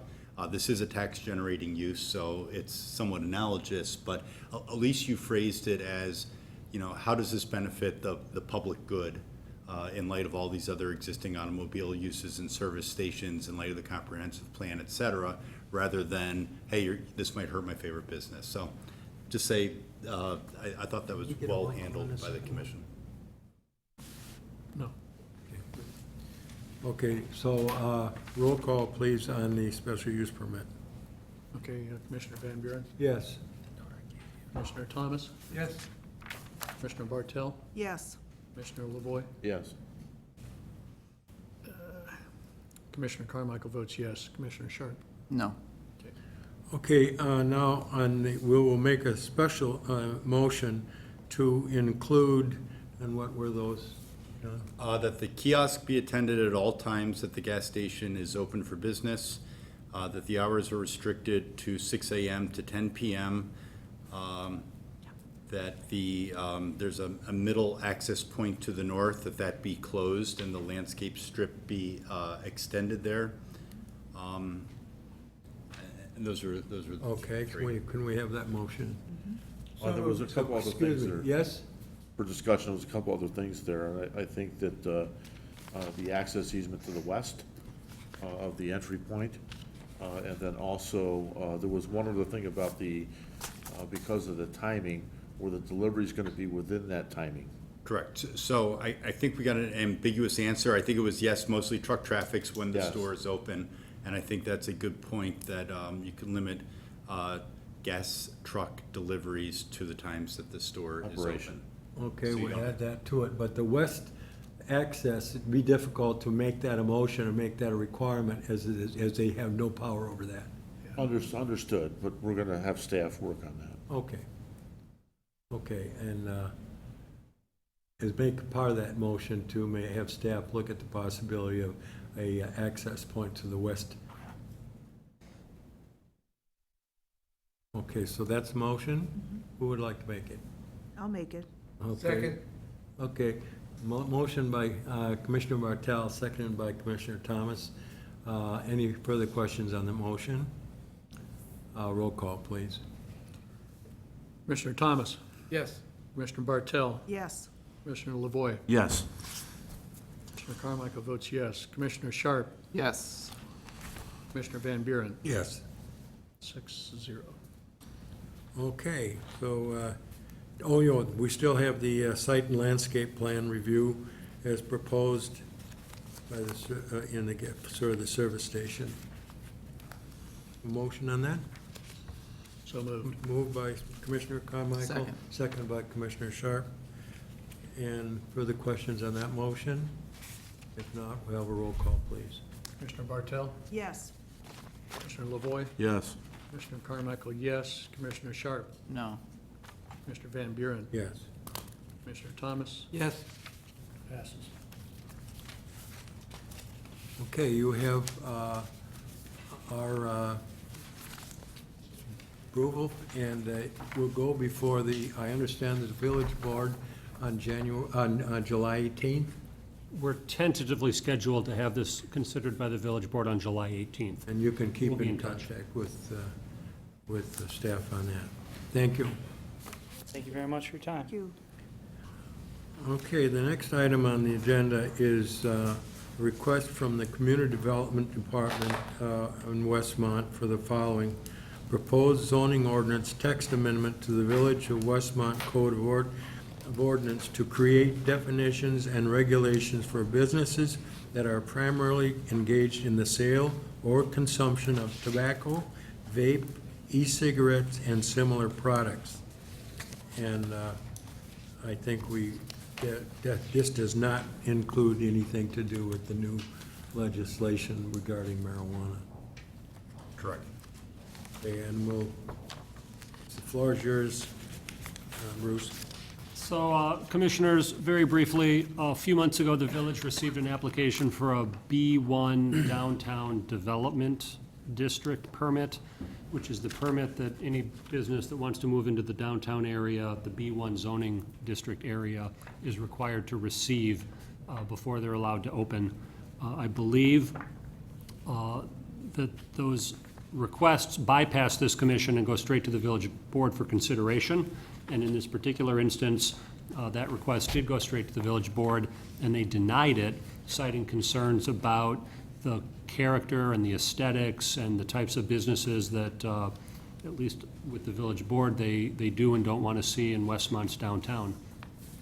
After that requested B1 Development District permit was turned down, members of the village board directed staff, our department, to try to come up with some rules to basically provide clarity for where vape stores, tobacco stores, and similar businesses could be allowed. So we drafted these rules. They're very straightforward. And what these rules do, it's really two parts. First, it provides definitions. There's a lot of loose language and very similar and overlapping businesses and terms. And so what we've suggested for your consideration is that, and this is on the very back of your staff report, page 4 of 4, that we create a couple of definitions as follows: smoking and vape products, and then smoking and vape retail stores, and then smoking and vape lounges and bars.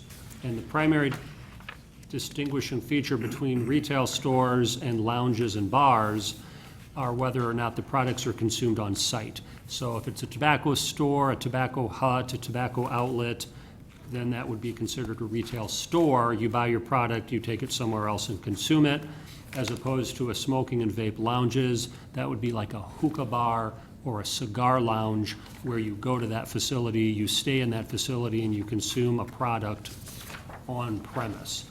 So those are the suggested definitions that we're presenting for your discussion. And then if there's agreement on that basic approach for defining these various types of businesses, types of uses, what we're suggesting is that both retail stores and then smoking and vape lounges and bars would only be allowed in B2 zoning districts. So not in C1, which is the area we were just talking about down along 63rd, not in B1, which is our downtown area, but the other commercial areas of Westmont, for example, along Ogden. And furthermore, that they would only be allowed with a special use permit, so they would have to go through the process that we just went through with a public hearing, notifications to neighbors, et cetera. And finally, and this was a specific suggestion or a request by one of the elected officials, that we treat these businesses as we do liquor, or I should say taverns, and say that they cannot be within 1,000 feet of a school. And so we included that stipulation, which is already in our ordinance for taverns and bars. So that's it in a nutshell. Define these various types of businesses, say they're only allowed in the B2 districts, and even then, only with the special use permit, and only if they're more than 1,000 feet away from a school. So that's what we're proposing, and I'd be curious for people's reactions and thoughts. Oh, and one last statement. We did do the notice, so this is a public hearing, and if people are comfortable tonight, they could make a motion to adopt this language or whatever language you decide, and then it could go very quickly to the village board. So we did provide notices for this to be an official hearing tonight. Okay. Let's start with you, Commissioner Carmichael. And before we do that, if you don't mind, can you just say for the record that this is a public hearing, well, which Bruce said, Okay. and no one's here to speak? Okay, yes, this Just is so a the public record- hearing, and since there's no one in the public tonight, we will go directly to the board for the discussion on the proposed text amendment. Well, I would start by saying, yeah, I think this is a good differentiation, and I agree with the special conditions. I just want to make sure we're not spinning our wheels. I know you're not going to want me to use the word marijuana, but are we going to be back here 6 months from now saying, okay, well, everything we did before doesn't count, now we have to redo everything all over again? And if that is possible, Completely different. then why don't we put this off? Completely different. So cannabis products, first the village board has to decide whether to allow dispensaries to be located in town at all, or they can exempt the village from dispensaries. That's number one. And if dispensaries are allowed, that's going to be a standalone separate zoning classification. So right now, medical dispensaries are allowed in the village in the manufacturing district, and similarly, recreational dispensaries, if they are allowed by the village board, we'll have to determine in which districts they are allowed, but that is a standalone, separate discussion. Okay, so it will not be added to the definition of a hookah bar or No, and cannabis lounges, while there's Okay. hardly any in the country right now, it is a hot topic of discussion. So that's something that will probably come up, but probably will be regulated separate and apart from tobacco and Probably. vape lounges. Commissioner Thomas? That was my question, whether the marijuana will be separate or could be just piggybacked on this, and he cleared that up. I have no questions. Commissioner Sharp? I think it's a great and needed addition, so I have no comments. Thank you. Commissioner Bartel? My only comment is, a business which is primarily engaged in retail sales of smoking and vape products for off-site consumption, or the store that derives more than 50% of its sales from the sale of this, that seems clearer to me, to have a quantifiable percentage of some kind. It doesn't have to be 50%, but primarily engaged, you know, that could be argumentative if there's somebody who wants to pursue that. So that would be my only suggestion, is have it more quantifiable. If I could make a quick comment, I'm glad you pointed that out. The way this is written, it was to have just that discussion. There are at least two ways we could define a retail store, and I wanted some feedback on which of those two options you'd prefer, and I'm hearing Commissioner Bartel say that the second one, where there's a specific percentage, would be preferred than the first option that I wrote in here, which uses the term primarily engaged. If we could be clear for the village attorney, so if this does get to the point of being put into the form of an ordinance, he would know which of those two options to use, and if a different percentage amount or that percentage amount is what you're comfortable with. Okay, thank you. And Commissioner Lavoy? Bruce, I'd like the second option as well. I think I like the second option as well. And one thing I'll ask John on is the age limitations. As far as, you know, buying these products either downtown or elsewhere, I think we're all concerned about underage people buying the products or getting the products. And, you know, with that, you know, how do we enforce it? How do we, you know, make sure that it's restricted? And how do we handle it, basically? Because, you know, if somebody buys liquor that's underage or has somebody do it, or with a fake ID or with something like that, we regulate that. We control that through the police I'll answer your department. question. The exact same way as liquor. So there is an age limit, and just like we do undercover sting operations for liquor license holders, we do undercover sting operations for tobacco license holders. And if they sell to a minor, then they come before the mayor, who's the local liquor commissioner, who also, in essence, is the local tobacco commissioner, and they can be subject to a fine, a license suspension, or a license revocation.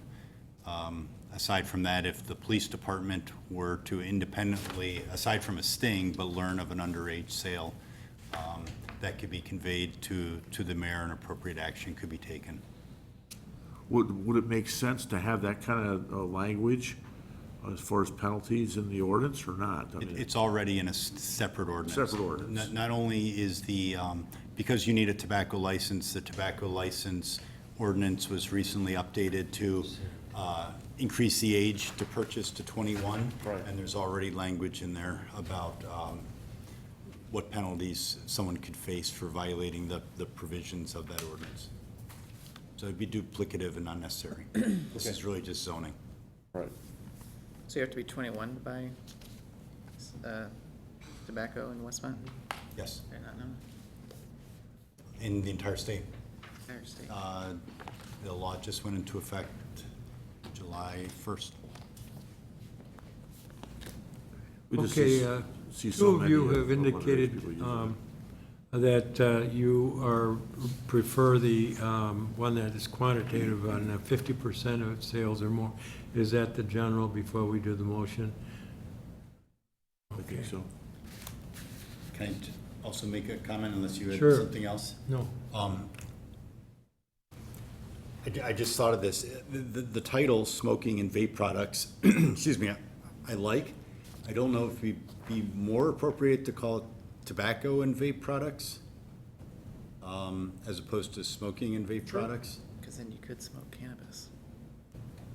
Yeah,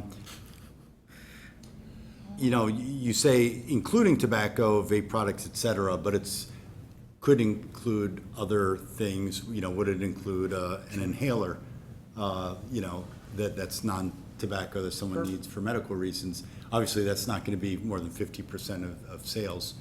There's also chewable tobacco products, you know, chew tobacco and snuff. But again, I've never seen a standalone retail store for chewing tobacco products, so probably. But I think by if you change it from smoking and vape products to tobacco and vape products and tobacco and vape retail stores, that might be, that's an option to consider. That sounds fine. Okay, sounds good? Okay, so approve the proposed text amendment to the Westmont Code of Ordinances to create zoning definitions and regulations for vape, tobacco, and similar smoking-related, now, what do you say, tobacco? Where do we put that in the motion, John? Approve? Well, I think the minutes will reflect that change, unless someone's opposed to it. Okay. So to approve it with the with the selection of the 50% of sales from the sale of smoking and vape products for off-site consumption to be the alternative selected. Do you have a motion? So moved. Moved by Commissioner Sharp, seconded by Commissioner Bartel. Any further discussion on the motion? Roll call. Commissioner LaVoy? Yes. Say, okay. Commissioner Bartel? Yes. Commissioner Thomas? Yes. Commissioner Van Buren? Yes. Commissioner Sharp? Yes. Commissioner Carmen? Everybody's a yes. Okay. Can I do a quick follow-up question? Yes. Just for the village attorney? If I send to you in a Word document this text with the changes that were just recommended here, you take it from there for an ordinance? That would be fantastic. And when it's, I think in the definition, when it's limited to smoking of products like inhalation, I think we can say ingestion or smoking. Sure. Yeah. Something like that. Can cigarettes currently be sold within 1,000 feet of a school? Yes. They can, but this would restrict it. Well, this would restrict it if it is a tobacco store that derives Okay. 50% of All right. its sales. So for example, the kiosk that's proposed at the gas station, assuming that, you know, gas is the primary sale connected to that operation, so it would not be limited here. Gotcha. This is really for the standalone vape stores or the, you know, tobacco type stores. Okay, the next item on the agenda is not going to call for any action tonight. It's one for our discussion and consideration. It's Community Development Department requests consideration to proceed with a small area study to provide recommendations for an amendment to the zoning map for East Quincy between Cass and Richmond Avenues to consider any or all of the following options. Scenario A, rezone to implement existing land uses with current zoning district categories, or B, scenario B, rezone to implement existing land uses with current zoning district categories and the creation of a new zoning category, public institutional, or C, scenario C1, C2, C3, rezone R5 properties and leave non-residentially zoned properties as they are, or scenario D, do nothing and keep the current zoning as is, or E, other scenarios to be determined. And I understand that this has been precipitated by folks along Quincy who have been affected by the zoning change that was made, and then not really the development that was expected in accordance with that change never happened. And so if you want to speak to that, either Nalini or Bruce. Sure, thanks.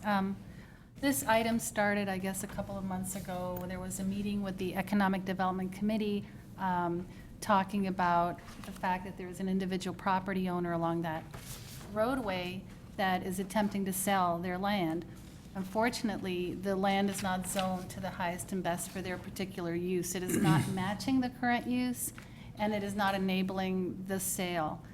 They approached the city or the village in order to rezone the property, but that would be a spot zone situation. So the idea is to study the entire roadway, because they're not the only property that are facing this condition on their property. I think the land was rezoned.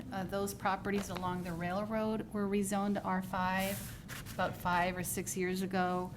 And there were studies made in terms of what the future orientation should be for that area, desire to have transit-oriented development, housing, walkability, and those things. However, the feasibility for these particular properties are not conducive to marketing in that way. For example, the properties are narrow, and also the adjoining uses may not be conducive to residential, or for whatever reason, market forces, those changes have not happened, even though the land has been welcoming and residential uses. So as a result, we've been charged to study the area a little bit.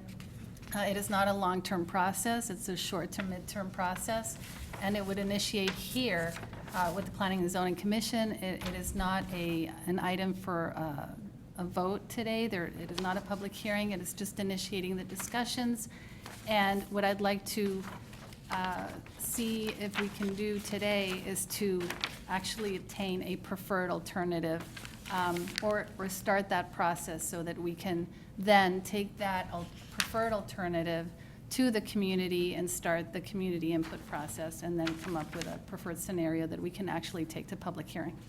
You're given some alternatives. Do you have a preference? Personally? Yeah. Professionally, okay. Personally, I like the transit-oriented development idea.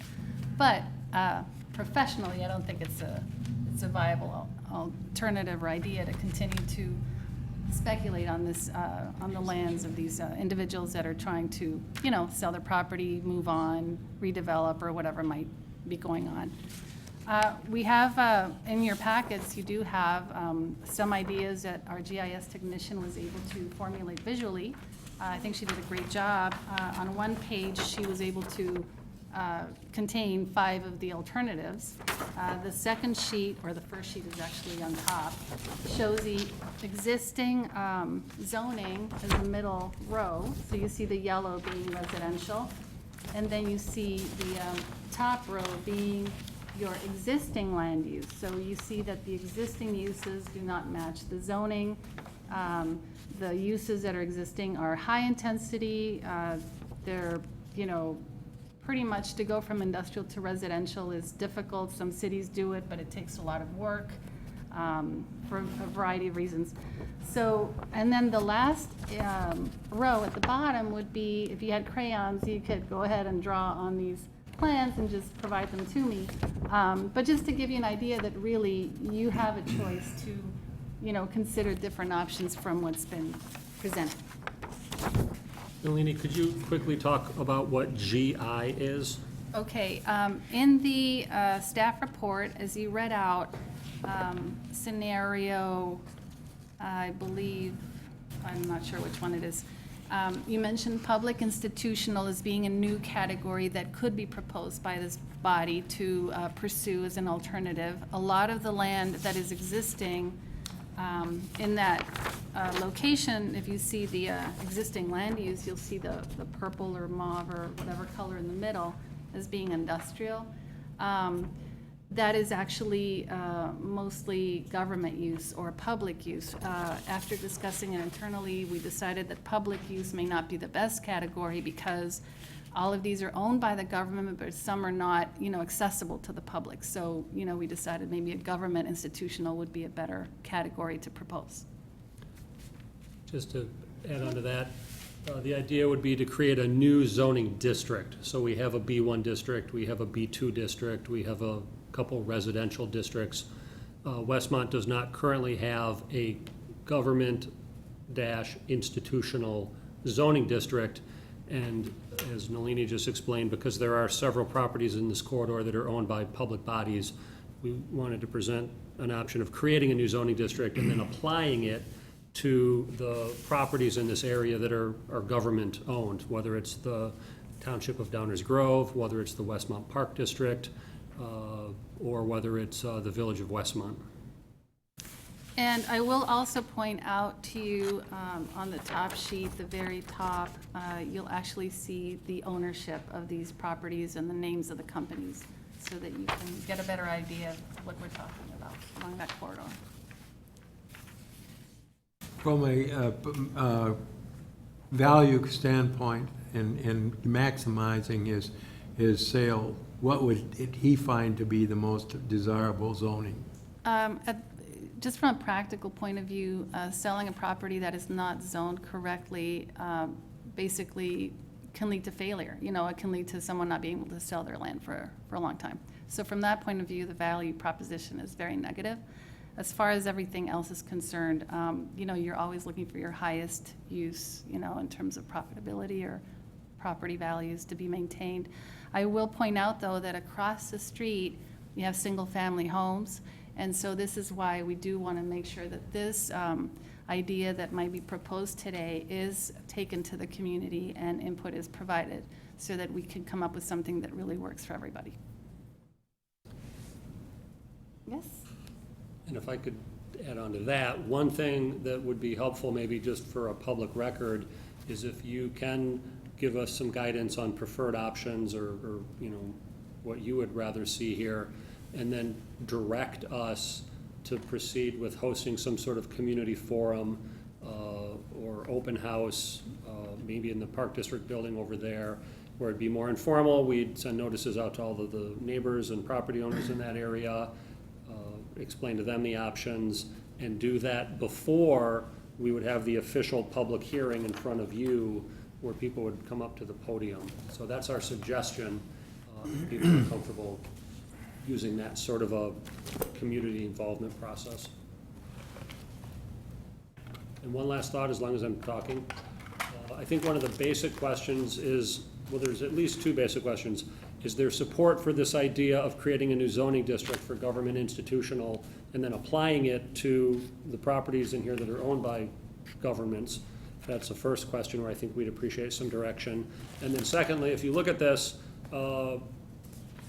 we're suggesting that we might mix B1 zoning into this area.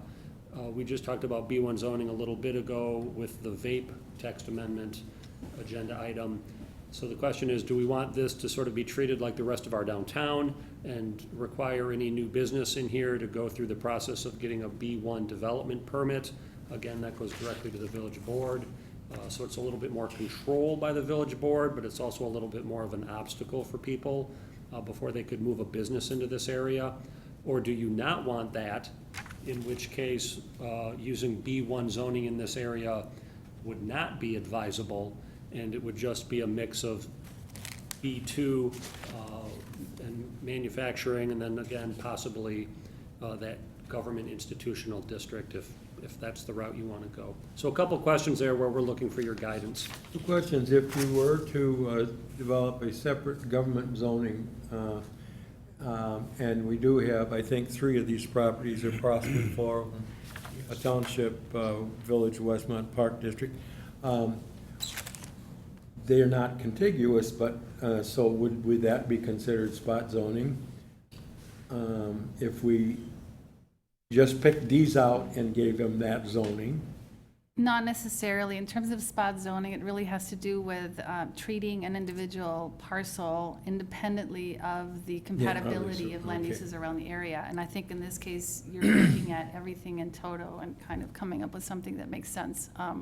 with the adjacent properties. And then the other point is, B1 might be a little heavy considering that, giving consideration to the residential immediately to the south. That's my feeling.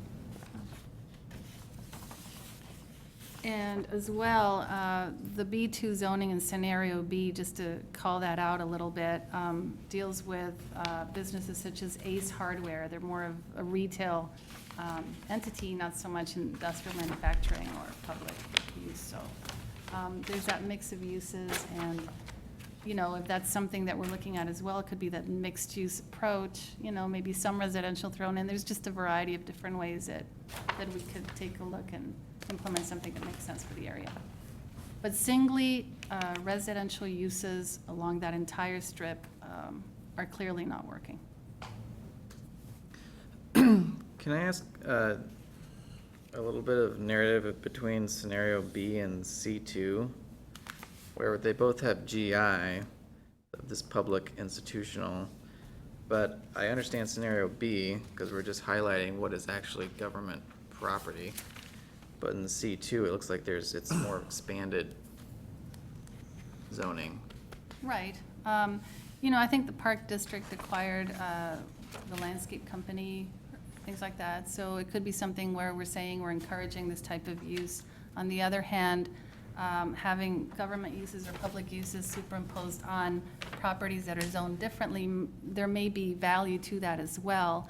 Sometimes governments, you know, obtain property for temporary uses or temporarily, and it gives them more flexibility to be able to sell to other uses rather than to hang on to something that can only be sold to another government entity. So those are just different things to consider. But what would happen if, for example, 138 and 222 that are interspersed within this strip of government, what would happen to those owners? If they were to go to government use, I think Griffin has been sold recently Okay. to government use Okay. already. So actually, you could make a I'm not case sure. for We need to verify. 318. We'll verify all of that. We're using a GIS layer that may or may not be updated. So Okay. those are things that we will take into account when we conduct our study. And could you tell us which of the properties is the one that is seeking to sell? I am not sure about that. I believe it's either 130 or 138. I think there's a for sale sign. It's a white building, Is it 130? KB or something. So 130, there's an interest in a local business that wants to move into that wants to purchase that property and move their operations into it. But per the zoning rules, a new use would have to be consistent with the R5 zoning, which would mean it would, you know, the only use we would allow there. Is that a would be- factory warehouse now? I think it's building supplies, Building supply? construction supplies, warehousing and sales, I believe. That wasn't the old, no, Westmont Building Products was. No, that That was the Park That's District. Park District. Yeah. Okay. But I want to also comment on Commissioner Bartel's point. We're not recommending that a property that's not currently owned and used by some public body be zoned or government institutional. We would only suggest properties that are owned and operated by a governmental entity would receive that Okay. possible new zone. Yeah, we don't want it to appear as a land grab. No. Right, we don't want to apply that, if we go that route, we wouldn't want to apply that type of zoning to a property that's currently privately owned. Yeah. And keep in mind, these are just scenarios that were pulled together just to illustrate different ideas. So they haven't been vetted to that degree, and that's something that we need to do going forward with anything that is proposed. How do we feel about the idea of them having a meeting of the property owners, an informal meeting, and get the feeling of, Especially since it's right across the street from their residence. yeah. Well, I think it's good Well, would they public be relations, invited for to one. that, the residents across the street, to that meeting? We would That's the definitely include idea. them. Yeah, okay. Well, That's what we should I kind of think that, you know, a couple of things. One is, don't want to create, whatever changes you make, create it something that's non-conforming. Right. Secondly, no governmental land grab on other parcels. Thirdly, make it as flexible as possible, so if we have a potential redevelopment opportunity, that we don't create a box that we can't get out of. So maybe the new district or the new ordinance would allow for, under special conditions, other uses. So that way, if we're looking at a redevelopment opportunity, there is an avenue that they can pursue. Not just, oh, it's R5 and we're not doing anything other than R5. So Some flexibility. give the new criteria the flexibility for redevelopment, even a combination of one of these contiguous parcels. Now, someone's always free to come in and seek a rezoning. If they have a specific Sure. use, it's not that complicated a process. And I think what staff wants to do is maybe not have a catch-all. Hey, you can do Right. business, you could do residential, you could do manufacturing. Right, I think that's gonna come out of the public hearing and the people's input on what they really think that we could have there. That would be Or legit, what they really don't want. or really what they don't want. A comment on governmental zoning, which some communities have. It would cover things like municipal-owned parks, municipal-owned buildings, et cetera, like we have here. We've got Village Hall here, which is in the B1 district. I think. You've got the Public Works building, which is, I think, manufacturing. You've got the other Public Works facility on 55th Street, which is R3. I think it is residential. It is. Probably several other sites. So one of the challenges in coming up with the governmental use is saying, kind of defining what that is, and also like what are the setbacks and other restrictions, and if it's going to be a public use facility, what are the screening requirements, things like that. Not saying it's a bad idea, but you would have spots throughout town that would be zoned governmental, which on one hand could be considered spot zoning, but on the other hand, it would really just be confirming existing uses. I would also point out that B1, B2, and M district at the very least do allow for governmental uses as either permitted or special uses. In the manufacturing district, public utility and government service uses are allowed as a special use in the M district. Yeah. So That's what I'm talking about as far as giving that flexibility for other uses if you need to.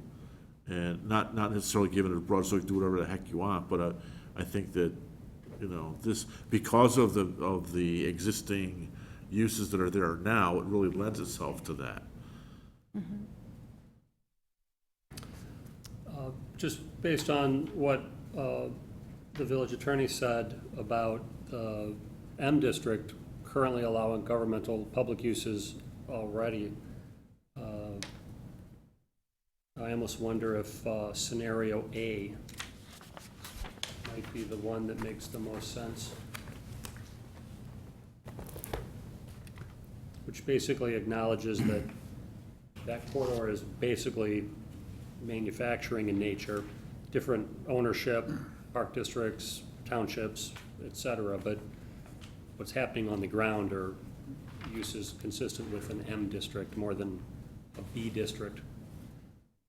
And in looking at the M district, you start thinking, okay, there's an M district there right across the street from residential, which is not ideal, but it's been that way for Forever. decades and decades and decades. And some of those uses now are pretty well established. But what if in 20 years it's zoned M, new manufacturing use wants to buy up those properties and go? What impact would that have on residents? And one of the provisions of the M district is that all operations have to be fully enclosed. There are a few exceptions to that, like a parking lot. Anything that's more intrusive, like a bus terminal, is a special use. And my guess is the village would ultimately determine after a public hearing, this is not a good place for a bus terminal because it's right across the street from residential. So you'd be able to limit through keeping uses indoors or properly screened manufacturing type uses if it's manufacturing zoning. John, thinking of that one particular use up next to Cordia. I think it's right next door to Cordia, on Chestnut, on the north side, up near Ty Warner Park. It's a ball bearing place. They have the windows open and the doorways open, and it is a loud operation. It's a manufacturing, total manufacturing operation, and it's.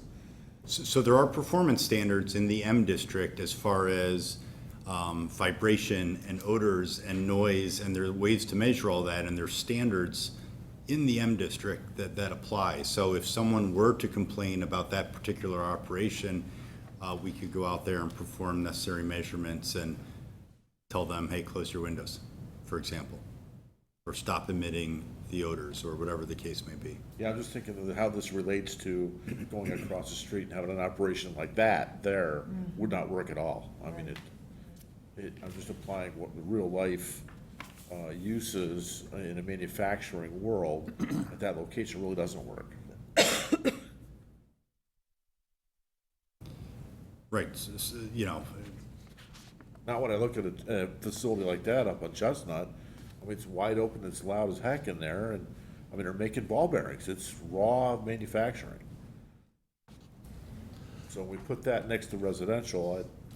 Right, and to take that a step further, you know, we can meet with the community, and the property owners might be all for M district because it makes their uses more conforming and maybe easier for them to sell to other similar businesses. But we can all expect what the neighbors across the street will do when they hear about a public hearing to rezone the properties on the north side of Quincy to M. So that's the struggle. To further complicate things, you could do a kind of a subclass of manufacturing, like a manufacturing A. And that would be this area, and that would specify that all manufacturing uses require a special use and have to be indoors. Right. Or properly screened, and then you could go through with a particular applicant who wants to locate in this strip what their performance standards are and that they can't keep their windows open, things like that. Right. Sorry to complicate things. No, I like that idea. But that sounds like it's this reiterating rules that already exist, right? In the current. Yes and no. So most manufacturing operations can operate as of right. It's a permitted use if their uses are indoors. If they're just manufacturing, assembling, processing, boom, they can open up without any governmental oversight, except that we have these performance standards. And what you sometimes have, if they're across the street from residents, is the complaining resident, whether it's a valid complaint or not, and a real drain on staff time because they're always running out there having to measure noise or odor or something. So why not control the process at the get-go and impose it as special conditions, and then we can, you know, take action if they violate those conditions. If I see some heads nodding, just, I like that idea, and if people are in agreement, I might suggest we pursue that route and staff can try to draft some rules for what would be a light manufacturing district with some of the ideas that John just mentioned, and then we could try to move forward with that. Because that, I think, would balance the concerns of the residents right across the street, but also address the concerns of the property owners. And government uses would be one of the allowable uses pursuant to a special use. And when do you do that? Before the meeting with the residents, or those suggestions are already in place when you have that meeting? Or you tell them that we're thinking about doing this? When are they brought into the Well, if process? you tell them what you've already decided, why bring them in, you know? Yeah, right, that's what I'm. Just thinking out loud, I think how I would handle that situation is staff would come up with, what, you know, based on what's being said here, some reasonable rules and requirements for a new zoning district called light manufacturing or light industrial, whatever we want to call it, and then have a meeting with the property owners and the neighbors and just say, hey, we're trying to balance the property owners' concerns, but we want to respect the residents to the south. We've got this idea for a new zoning district that would be called light manufacturing. It would only allow manufacturing as a special use, so there'd be some public notice and review, and there'd be some very tight limits on, you know, what they could do. It would all have to be indoors and enclosed, and they couldn't open up large overhead doors or windows, and, you know, all the activity would have to be on-site, et cetera, not spilling out into the street. And if the property owners and the residents were comfortable with that, then we would go ahead and do the public notices and set it up for a public hearing back in front of you guys. Just off the top of my head, I think that would be how we would run the process. There is generally a lack of manufacturing properties in the village, and it's a concern I have that we throw a lot of maybe some of the more undesirable or impactful uses into the M district, but that district's kind of slowly shrinking to the point where someone someday may be able to make an argument that it's not we're not really providing a realistic opportunity for those uses to locate anywhere in town. So by keeping some manufacturing, light or otherwise, generally a good idea if it's an appropriate area. Sounds like a winner. Can I ask what the business is at 138? What is done there? Is that?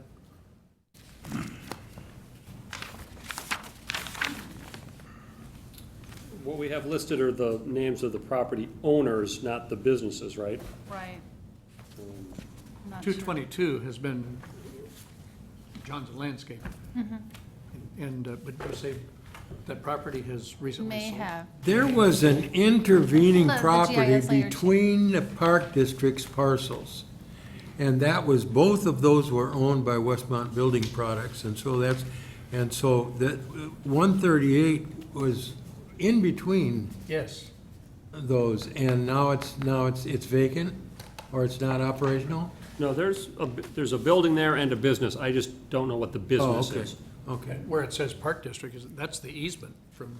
Well, they had, that had a open warehouse, three-sided warehouse, the one side open, and they stored drywall and so on in that one, but it was just an extension of the operation when it was Westmont Building Products. Well, regardless, I don't think there's ever going to be any condos or apartments along there. And it's Or there would already be, because it's just not deep enough. And so, Well, you know, that's what they did here, and the real thin property in it. And it's worked in other places. You go east of here, but they have more room. And the village attorney's comment, there's always the option, if a developer did come along and decide that they could, you know, build a multi-family, higher density residential building here, they could always propose a rezoning to allow that, and we'd go through the process. So Exactly. that's not precluded. The other thing to add here is that the comprehensive plan identified the properties as primary redevelopment opportunities, so as long as we're maintaining that orientation of possibly, you know, taking it to mixed use or whatever is viable, I think that possibility is Yeah, it's an still option. complying with the. Yeah. I also like the GI category. It makes a lot of sense. Well, one thing we could do is provide some options as well at this community meeting, would be to provide maybe an existing, not exactly these scenarios, maybe think through them a little bit better, but provide an option that says rezone to the existing use, rezone to light manufacturing for these purposes, but try to avoid changing it completely because our land use orientations don't really lead to that. That would be a longer process. I would also limit the light manufacturing to 2-shift operations, not have any overnight. Good point, yeah. Which the special use process would enable to make those conditions available. Does Right, that that's give you helpful. something to go on? Yeah, no, that's helpful. Good.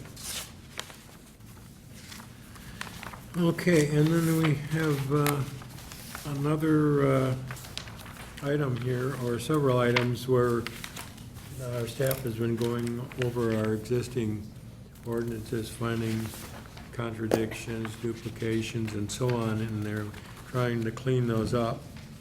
And if you want to speak to that. This item is another item for discussion only. It is to just simply raise the situation that I think staff here with the village have known for a long, long time. I've been able to see documents that also list possible text amendments that were not added to this list. This list is a list that we've come up with over the last couple of months as we do our work. And so, you know, it can be a longer list. So we try to prioritize it. If you look on the left side, it says suggested priority. And what we'd like to do is start this discussion to figure out what is the most important area that we can look into to propose amending the text, the zoning code to match, or to remove some of these discrepancies or duplications, or make the contradictions disappear and make it a little easier to handle and when we're trying to come up with zoning determinations. Some of these are really easy to fix, right? And some are a little more involved. Yeah, just fix them. To me, it's just fix them. Just fix them? Okay. And I've got They something. are easy to fix, so just fix them. One thing to add to the list that I know we've spoken about is I don't particularly like the planned development article of the zoning ordinance. It treats planned developments, one as a zoning overlay district. The way most communities do them is as a special use. Also, the village is very limited as to what it can grant. You know, instead of processing something as a variance, you can grant exceptions to the bulk requirements of the zoning ordinance and other requirements of the zoning ordinance, like parking, like certain landscaping requirements. But ours is extremely restrictive, so we end up publishing for all these variances in addition to planned development approval. And really, right now, the only benefit of planned development approval under the current ordinances is that we get to draft a development agreement and perhaps impose some conditions that way. Yeah. I'd prefer to rewrite that whole section. I would second that. So having looked at this list, if people are comfortable that these, you know, based on our experience working with this code now for the last couple months, are items that could be tweaked and improved, we'll just move forward with working with the village attorney and coming up with some proposed text amendment language. And again, if you're comfortable, the next time you would see these would be after we've published the notices that are required so that it could be considered a public hearing and you could vote on it. An alternative would be if you want to see what we draft, kind of like we did with the East Quincy plan tonight, we could just show you our thinking and our drafts and you could give us comments and then we could come back after that when it's in its final form for you to vote on. So I don't know if you want to see these again before you vote on it or just have us go full speed ahead. I would say that you can always continue a public hearing if you're seeing something for the first time and have questions and want to mull it over. Yeah, I'd say go full bore into All right. Yeah, so go for it. And we'll probably do it in batches. We'll probably try to do 4 or 6 at a time, maybe every few months. Just try to. Instead of a landslide of. Right. Because inevitably what happens is we'll come forward with a proposal for making what we think are improvements to the rules for detached garages. And I've been in meetings with plan commissions where we'll have a 3-hour discussion about all the variations and variables with a detached garage and, well, what about this lot? And, well, what about flag lots? And, well, I had a garage once. And it's amazing how long these discussions can go. We only do that for. Yeah, we've had quite a few variation requests for fences, for garages. That it's just so repetitive and it's a waste of people's time, basically. Right. Yeah, a corner lot and a fence height, I mean, that should almost be, A given.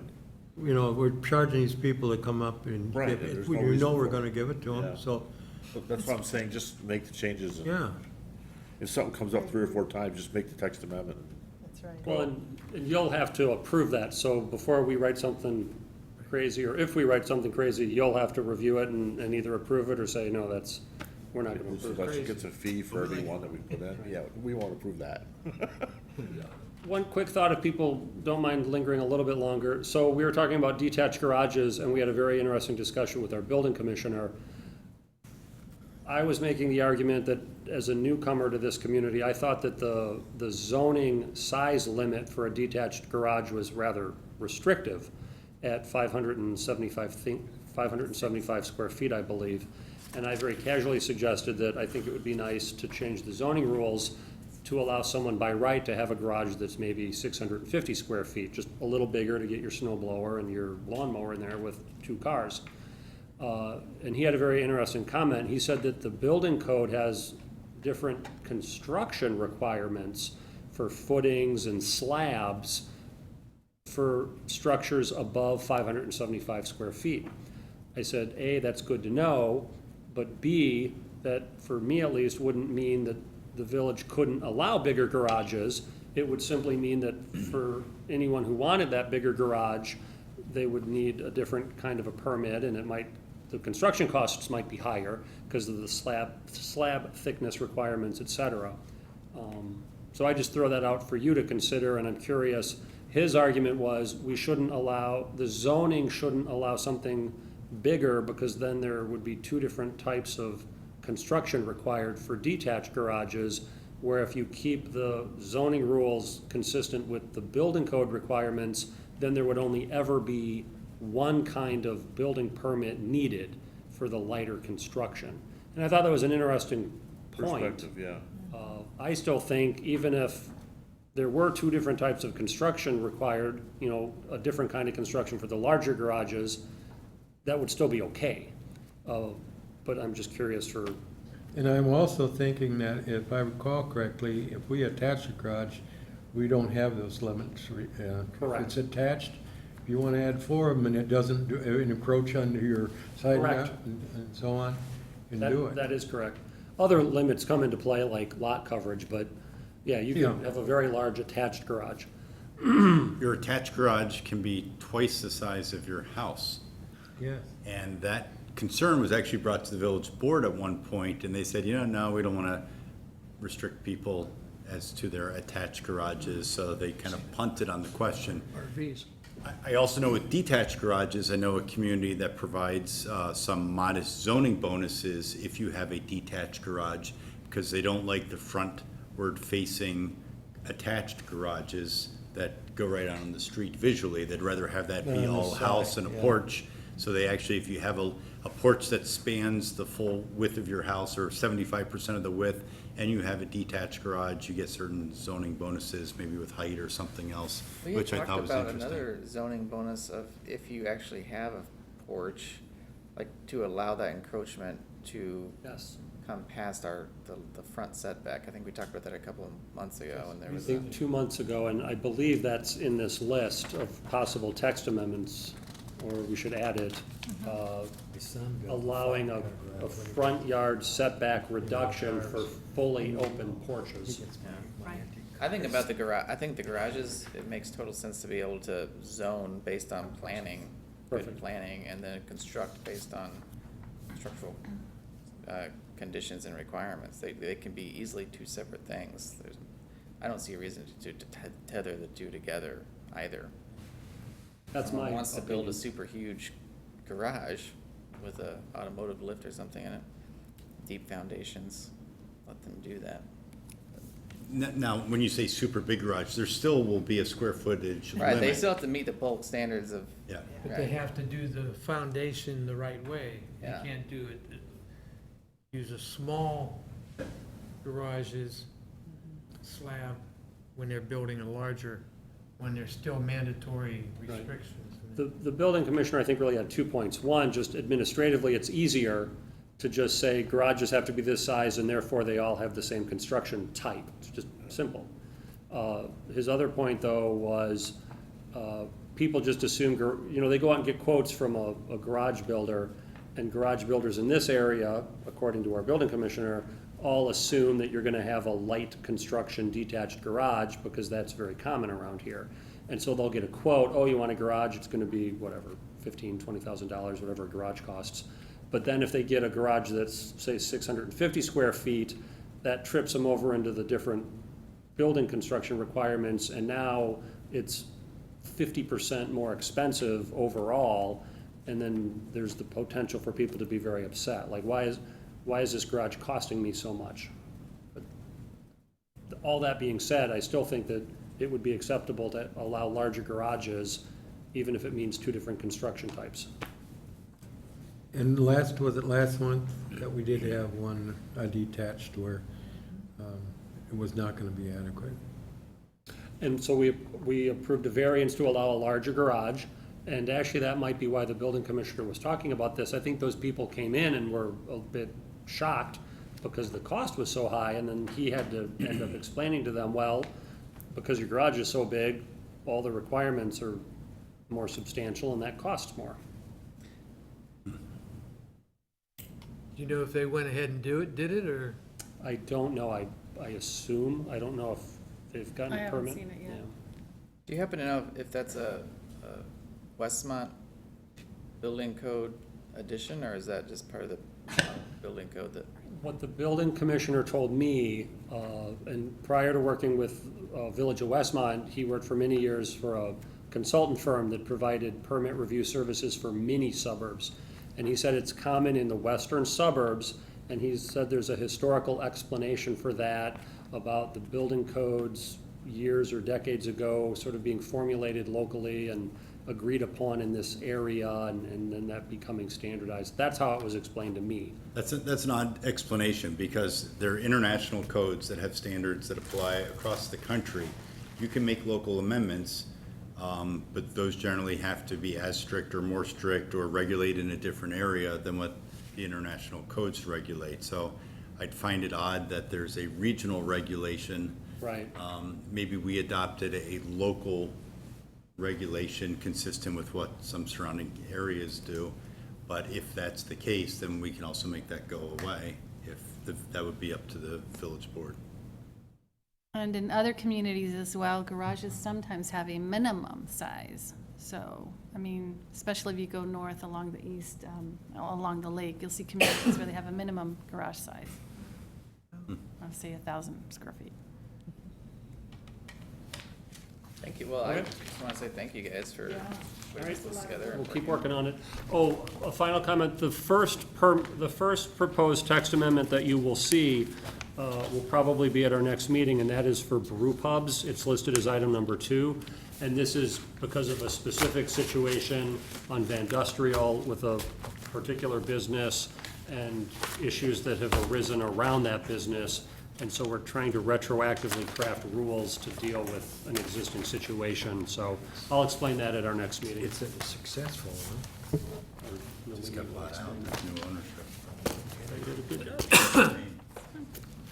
What is this peak that's coming? You think? You know anything about it? Yeah. I think we're asking for South Gas Saturday? It's going to the old Slammers. What's Slam?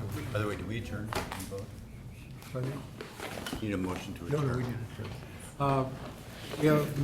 Need a motion to adjourn. So moved. Who's second? I second. Second, all in favor? Aye. Aye. We are adjourned. Before people scatter, I just want to highlight that on the information that was handed out before the meeting about Greg Hill's arrangements, that's tentative as of this afternoon. It says at the top, draft. So before, just verify that before you would go anywhere or do anything. Yeah, I kept